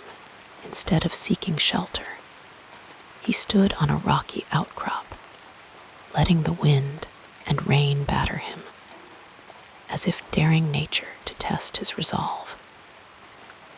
Later, he would write about the experience, describing how the storm had filled him with a wild exhilaration, a feeling of being utterly alive in the face of something greater than himself. Nietzsche's friendship with Richard Wagner was one of the most intense and ultimately painful relationships of his life. In the early days, he adored the composer, seeing in his music a kind of raw Dionysian power that resonated with his own emerging philosophy. He would visit Wagner's home in Tribschen, where the two would talk late into the night, Nietzsche listening raptly as Wagner played excerpts from his operas on the piano. But as time passed, Nietzsche began to see the darker side of Wagner's personality, his vanity, his nationalism, his growing anti-Semitism. The breaking point came during a performance of Wagner's Parsifal Asterisk, which Nietzsche attended in silence, his heart heavy with disillusionment. He left before the final act, never to see Wagner again in his later years, when illness had stripped him of his vitality and his mind had begun to fray. Nietzsche would still find moments of unexpected clarity. There's a touching story from his time in Turin, one of the last cities he would call home before his final collapse. He was walking through the Piazza Carlo Alberto when he saw a cab driver beating his horse. Overcome with emotion, Nietzsche rushed to the animal, throwing his arms around its neck and sobbing uncontrollably. The bystanders who witnessed the scene didn't know what to make of the thin, wild-eyed man who seemed to feel the horse's suffering as his own. It was one of his last public acts, a moment of raw, unfiltered compassion from a man who had spent his life wrestling with the idea of strength. Even in his solitude, Nietzsche found small comforts. He loved oranges, their bright sweetness a contrast to the darkness of his thoughts. He would peel them carefully, savoring each segment as he worked, the scent of citrus filling the air around him. And though he often wrote of loneliness, he was not entirely without companionship. His cat, a quiet, watchful creature, would curl up beside him as he wrote, a small but steady presence in his turbulent world. Near the end, when his sister had taken control of his affairs, and his unpublished works were being shaped into something he might not have recognized, Nietzsche would sit by the window for hours, staring out at the world with unreadable eyes. Visitors reported that he would sometimes hum fragments of music, old melodies from his youth, perhaps, or half-remembered compositions of his own. It's impossible to know what, if anything, those sounds meant to him in those final days, but there's something poignant in the thought that music, which had been with him from the beginning, stayed with him until the end. And so, as you drift closer to sleep, let these fragments of his life settle gently in your mind. The boy at the piano, the young man laughing with friends, the philosopher standing in the storm, the broken man weeping for a horse, each moment a ripple in the vast ocean of his legacy. The questions he asked, the pain he endured, the beauty he created, they are all part of the same current, flowing quietly into the present. Rest now, and let the tide of thought recede. The stories will wait for you. just as Nietzsche's words have waited for generations of readers. For now, there is only the soft rhythm of your breathing, the slow unraveling of the day, and the quiet assurance that even the most restless minds must, eventually, find peace. As your eyelids grow heavier, we'll softly explore another dimension of this fascinating biography. In the quiet twilight of his life, Friedrich Nietzsche existed in a world that had grown increasingly distant from the one he once knew. His once sharp mind, which had danced with ideas of eternal recurrence, the will to power, and the death of God, had dimmed into silence. His sister, Elizabeth, now held the reins of his legacy, shaping his unpublished notes and letters into works that sometimes strayed far from his original intent. There, in the muted light of his small room, he would sit for hours, gazing through the window at a world that no longer asked anything of him. Those who visited spoke of the faint hum of music that sometimes escaped his lips, fragments of Wagner, perhaps, or the melodies he had composed in his youth. It was as if his soul, though clouded, still reached for the beauty that had once moved him.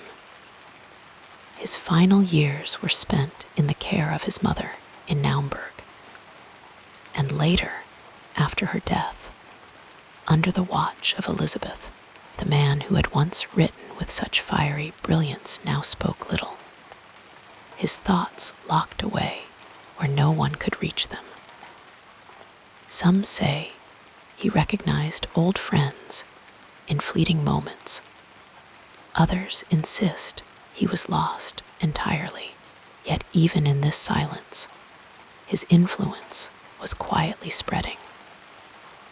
The books he had written in solitude, works like Thus Spoke Zarathustra and Asterisk, Beyond Good and Evil Asterisk, were beginning to find readers who saw in them something revolutionary, something that shook the foundations of morality, religion, and philosophy. Nietzsche had always known his ideas would be misunderstood, and so it was. In the 1880s, as his health crumbled and his mind retreated, his earlier works were just starting to be discussed in intellectual circles. His critique of Christianity, his bold proclamation that God is dead, and his vision of the Übermensch, a being who would create their own values beyond good and evil, were met with shock, outrage, and in some rare cases, fascination. But he was no longer there to defend or clarify his words. The man who had once wandered the mountains of Sils Maria, scribbling in notebooks, was now confined to a chair, a figure of stillness where there had once been relentless motion. When he died on August 25, 1900, the world barely noticed. The obituaries were brief, the public mourning non-existent. Few could have guessed that his name would echo through the 20th century, influencing thinkers, artists, and revolutionaries in ways he himself might never have predicted. His sister, Elizabeth, would go on to edit and distort his works, aligning them with nationalist and anti-Semitic ideologies that Nietzsche himself had despised. The tragedy of this manipulation would haunt his legacy, forcing later scholars to painstakingly separate his true voice from the distortions. Yet, despite everything, his words endured.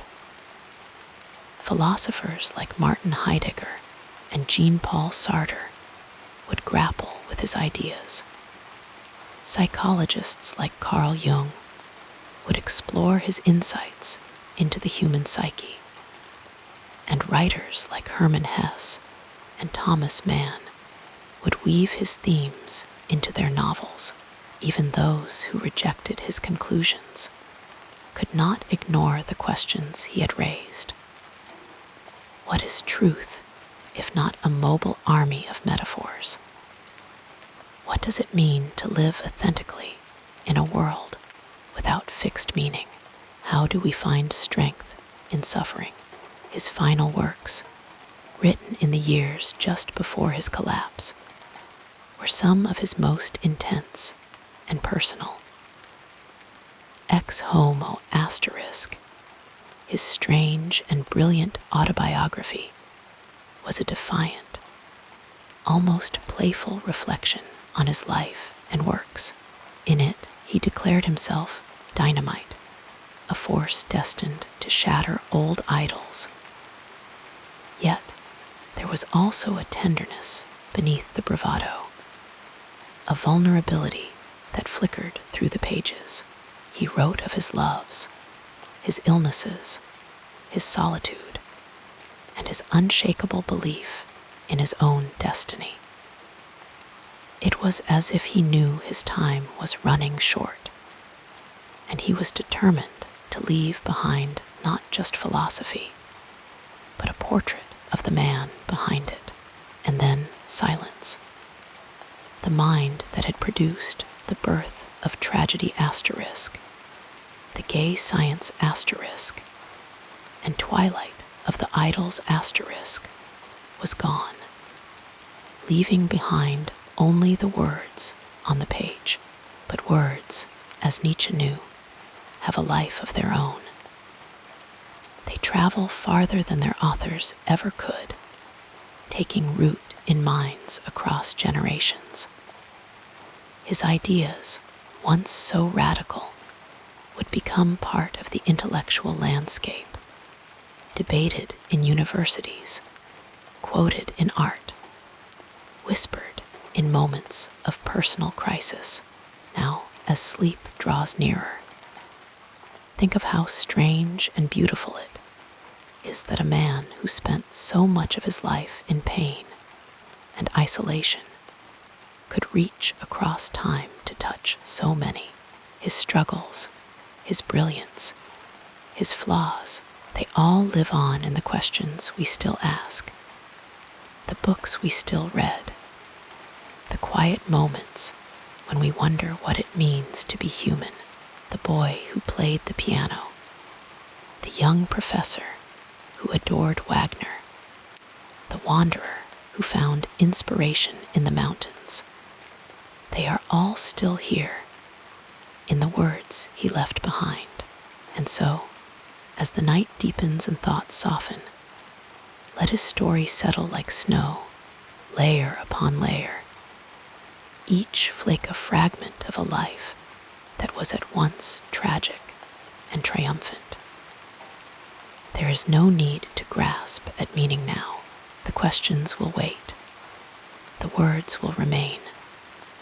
For now, there is only the quiet, the dark, and the gentle certainty that even the most restless souls find rest at last. Breathe slowly. Let go. The night holds everything, even the echoes of those who once walked its depths. Sleep, and know that in the stillness, even the loudest voices eventually find peace. The gentle cadence of our story continues, flowing like a peaceful stream through the next chapter. The words of Friedrich Nietzsche did not simply fade into silence after his passing. Instead, they rippled outward, like stones dropped into the dark waters of time, spreading in widening circles that would touch minds far beyond his own century. His ideas, once so startling, so radical, now hum quietly in the background of modern thought, shaping conversations about art, philosophy, psychology, and even the way we understand ourselves. He wrote in fragments, in bursts of insight, and yet those fragments have been gathered, rearranged, and built upon by generations who found in his words something electric, something that refused to settle. Consider how his concept of the Übermensch, the overman, took on new life in the 20th century. Some misunderstood it, twisted it into something rigid and oppressive, but others saw in it a call to self-creation, to rising above the herd mentality. The existentialists, thinkers like Jean-Paul Sartre and Albert Camus drew from Nietzsche's insistence that life has no inherent meaning, that we must create our own. They too wrestled with the weight of existence. But where Nietzsche saw possibility in the abyss, they found a kind of defiant freedom. His voice echoes in their words, in their insistence that we are condemned to be free, that we must invent ourselves anew each day. And then there was psychology. Sigmund Freud, though he rarely acknowledged it openly, moved in the shadows of Nietzsche's thought. The idea of the unconscious, the drives beneath our civilized surfaces, Nietzsche had already whispered of these things long before psychoanalysis made them clinical. Later, Carl Jung would delve even deeper, exploring the Dionysian forces Nietzsche had celebrated, the wild, untamed parts of the soul that modernity tried so hard to suppress. Even now, therapists and thinkers return to his work, finding in it a map of human complexity, a reminder that we are not as rational as we like to believe. Artists, too, have carried his torch. The German composer Richard Strauss wrote a tone poem called also Sprach, Zarathustra, **, summoning Nietzsche's prophet into music, letting the notes rise and fall like the philosopher's own restless mind. Writers as varied as Thomas Mann, Hermann Hesse, and Jack London wove his ideas into their stories, testing them against the lives of their characters. Even today, filmmakers, musicians, and novelists return to his themes: the death of God, the will to power, the eternal recurrence, not as fixed doctrines, but as sparks, as questions that still flicker in the dark. And what of philosophy itself? Nietzsche was a destroyer of idols, a hammer against the old certainties, and in his wake, thinkers arose who either embraced his skepticism or sought to answer it. Martin Heidegger, for all his complications, saw in Nietzsche the last great metaphysician of the West, the one who exposed the crumbling foundations of traditional thought. Mitchell Foucault would later take up Nietzsche's genealogical method, tracing the hidden power structures behind what we call truth, showing how knowledge is never neutral, never free from the struggles that shape it. Even those who disagreed with him could not ignore him. The Frankfurt School, with its critiques of modernity, found in Nietzsche both a kindred spirit and a warning, his brilliance undeniable, his dangers worth navigating carefully. Feminist philosophers like Simone de Beauvoir engaged with his ideas, sometimes rejecting his more problematic views, sometimes finding in his celebration of strength and self-overcoming a path toward liberation. His words were never static, never frozen in time. They were, and still are, alive, shifting, adapting to new contexts, new struggles. And then there are the quieter influences, the ones that don't make headlines but seep into everyday life, the self-help gurus who speak of becoming who you are, the motivational speakers who urge their audiences to embrace challenges, to see suffering as a teacher. They may not always know it, but they are walking in Nietzsche's footsteps, his insistence that hardship can be transformative, that we must not flee from life's difficulties, but meet them head-on, has become a kind of modern mantra, stripped of its depth by some, but still pulsing beneath the surface, even in the digital age, where attention spans flicker like candle flames in the wind. Nietzsche's voice persists. Social media quotes him, often out of context, often reduced to bite-sized inspiration. But the fact that he is quoted at all speaks to the enduring power of his words. Memes about Amor Fati, about dancing stars, about gazing into the abyss.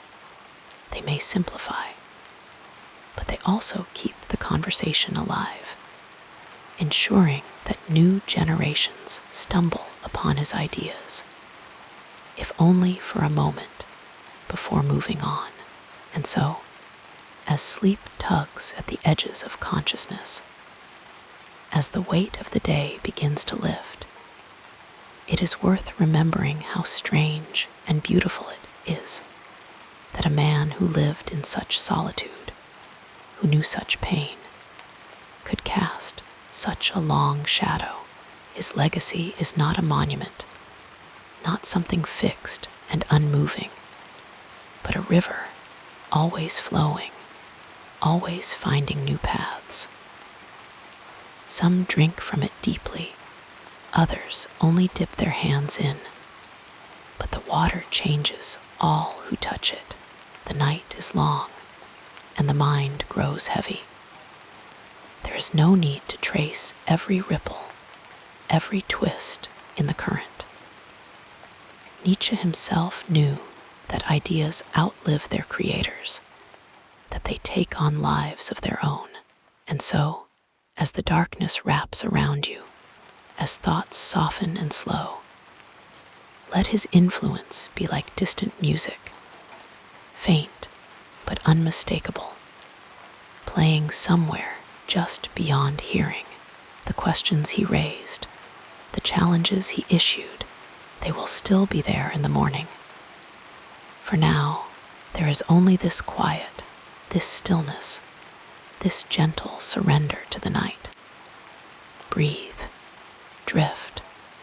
The words will wait, the echoes linger, soft as snowfall. And in the space between waking and dreaming, even the fiercest voices grow hushed. Sleep, and know that somewhere in the vast tapestry of thought, Nietzsche's threads remain, woven into the fabric of a world still learning, still questioning, still becoming. The night holds it all, and for now, that is enough. Wrapped in the comfort of these words, we'll drift together into the next part of this soothing biography. It is a curious thing how the mind simplifies what it does not fully understand, how it smooths rough edges, fills gaps with assumptions, and paints over complexity with broad strokes of familiarity.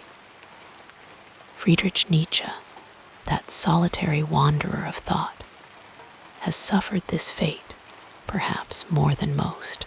His name alone conjures immediate images, some accurate, many not, of a wild-eyed prophet, a nihilist, a madman, or even, most misleading of all, a philosopher of cruelty. But like all myths, these are distortions, shadows cast by a flickering candle rather than the full light of understanding. And in the quiet of the night, as the world slows and the mind softens, it is worth gently untangling these misconceptions, letting them dissolve like mist at dawn. Take, for instance, the idea that Nietzsche was a nihilist, a man who believed in nothing. This is perhaps the most persistent and paradoxical of the myths surrounding him. It is true that he wrote of the death of God, of the collapse of old moral structures, but he did not celebrate this as an end, rather, as a beginning. He saw the emptiness not as a void to despair in, but as a clearing in which new values could be planted. His entire philosophy was an effort to move beyond nihilism, to find meaning in the absence of old certainties. To call him a nihilist is to mistake the diagnosis for the cure, the storm for the calm that follows. Then there is the notion of the Übermensch, the overman or superman, often misunderstood as a call for domination, for the strong to crush the weak. But Nietzsche's vision was never so crude. The Übermensch was not a figure of brute force, but of creative overcoming, a person who could fashion their own values, who could say yes to life in all its suffering and beauty. It was an ideal of self-mastery, not tyranny over others. And yet, in the hands of those who sought to twist his words, this concept was weaponized, stripped of its nuance, turned into a banner for ideologies he would have despised. Even his famous phrase, "What does not kill me makes me stronger," has been flattened into a hollow slogan, a motivational poster stripped of its depth. In truth, Nietzsche was speaking of resilience, yes, but also of transformation, of the way suffering reshapes us. Sometimes for the better, sometimes not. He knew better than most the cost of endurance, having lived with illness and isolation for much of his life. His words were not a glib dismissal of pain, but an acknowledgement of its strange alchemy. And what of his supposed misogyny? Here, too, the picture is more complicated than it first appears. Nietzsche's writings contain passages that are undeniably harsh toward women, but they also contain harsh critiques of men, of society, of himself. His sister, Elizabeth, played no small part in amplifying and distorting these aspects of his work after his death, editing his notes to align with her own conservative views. The Nietzsche we know today is, in many ways, a figure shaped by others, by those who had reasons to simplify him, to make him more palatable or more extreme than he truly was. But perhaps the greatest misconception of all is that Nietzsche was a philosopher of pure individualism, a champion of selfishness. In reality, his thought was deeply concerned with community, with culture, with the ways we shape and are shaped by one another. He wrote of friendship, of art, of the shared project of human flourishing. His attacks on morality were not attacks on kindness or compassion, but on rigid systems that stifle creativity and life. He longed for a world where people could be more, not less, connected, but connected authentically, without the weight of inherited dogma. All these myths and half-truths cling to Nietzsche's legacy like cobwebs, obscuring the living heart of his thought. He was not a philosopher of answers, but of questions of probing, unsettling, refusing easy comfort. His work is full of contradictions, of shifts in tone, of ideas that resist simple summarization, and that is as it should be. For he was not building a system, but inviting a conversation, one that continues even now, in the quiet hours when the mind is most open. So as sleep draws nearer, as the weight of these thoughts begins to lift, remember that Nietzsche's true legacy is not in the sound bites or the caricatures, but in the spaces between, in the moments when certainty falters, when old assumptions crumble, when something new and unexpected stirs beneath the surface. His voice, like all great voices, is not a monologue, but an echo, returning to us differently each time we listen. And in the end, perhaps the most fitting way to approach him is not with rigid definitions, but with the same curiosity he brought to the world, a willingness to wander, to question, to sit with uncertainty. For now, though the night is deep and the mind is heavy, the questions will keep, the words will remain. Sleep and let the myths fade into the background where they belong. The truth, like all things worth knowing, is softer, slower, and far more patient. It will be there when you wake.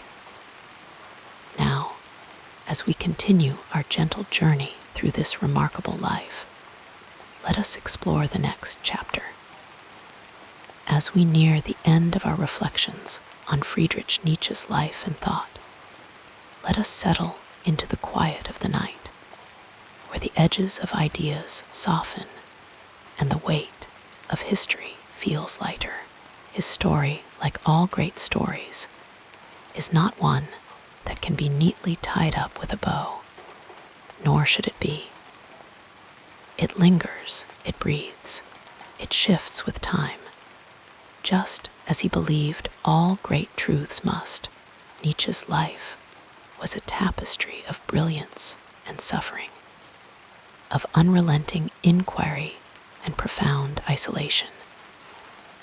Born in 1844 in the small German village of Rurken, he was shaped by the stillness of rural life, the discipline of his Lutheran upbringing, and the early loss of his father, which cast a long shadow over his childhood.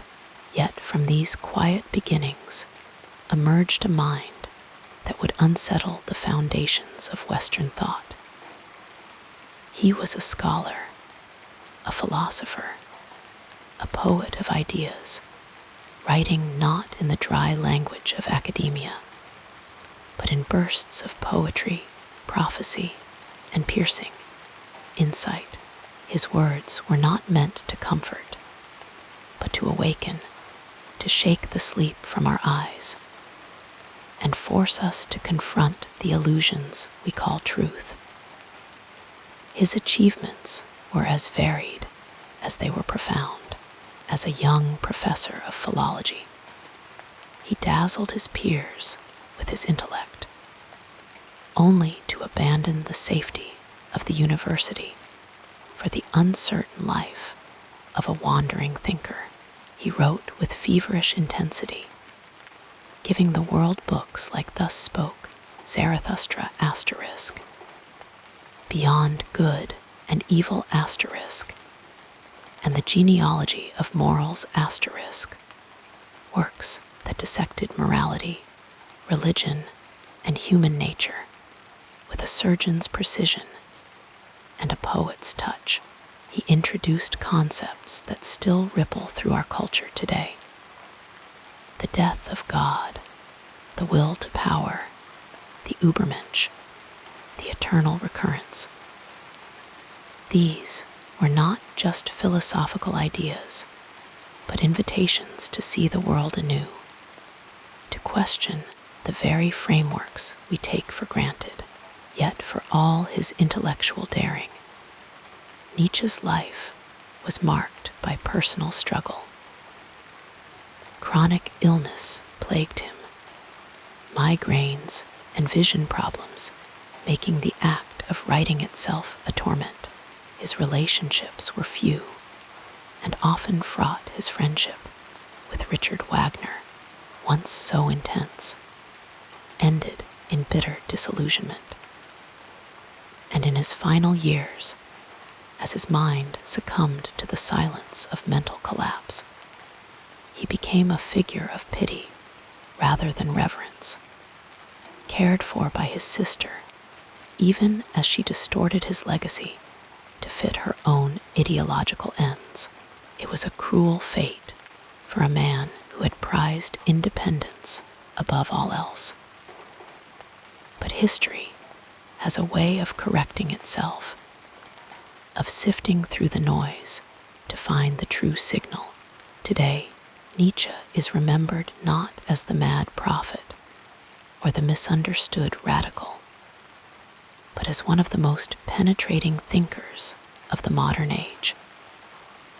His influence stretches across philosophy, literature, psychology, and even popular culture.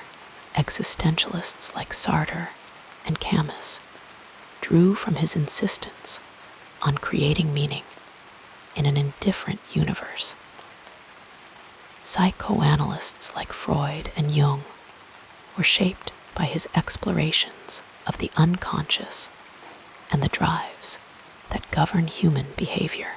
Writers, artists, and musicians have found in his words a wellspring of inspiration, a call to break free from convention and embrace the full intensity of life.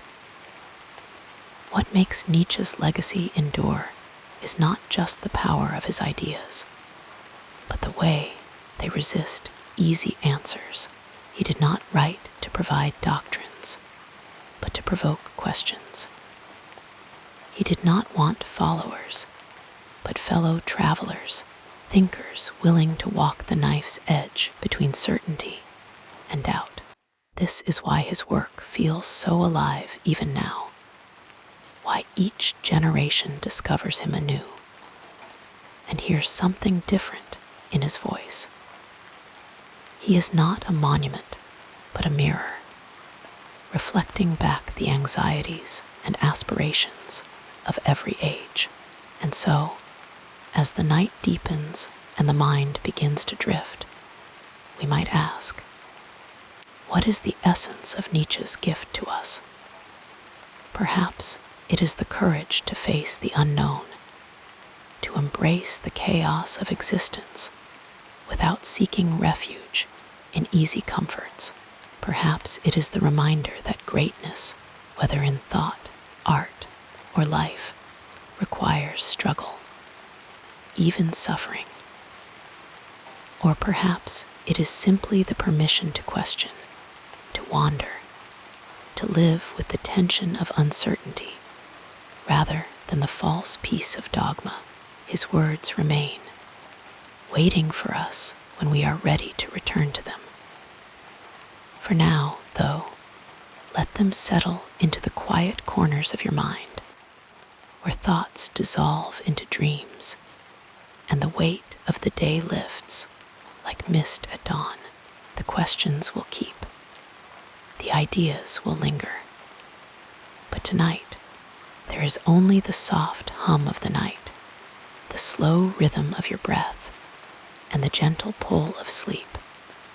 Close your eyes. Let the words fade into the hush of the room. Nietzsche's voice, like all echoes, will return when the time is right. For now, rest. The world will be there in the morning, full of its endless questions and possibilities. But tonight, there is only this moment, this stillness, this quiet surrender to the dark. Sleep well. The philosophers can wait.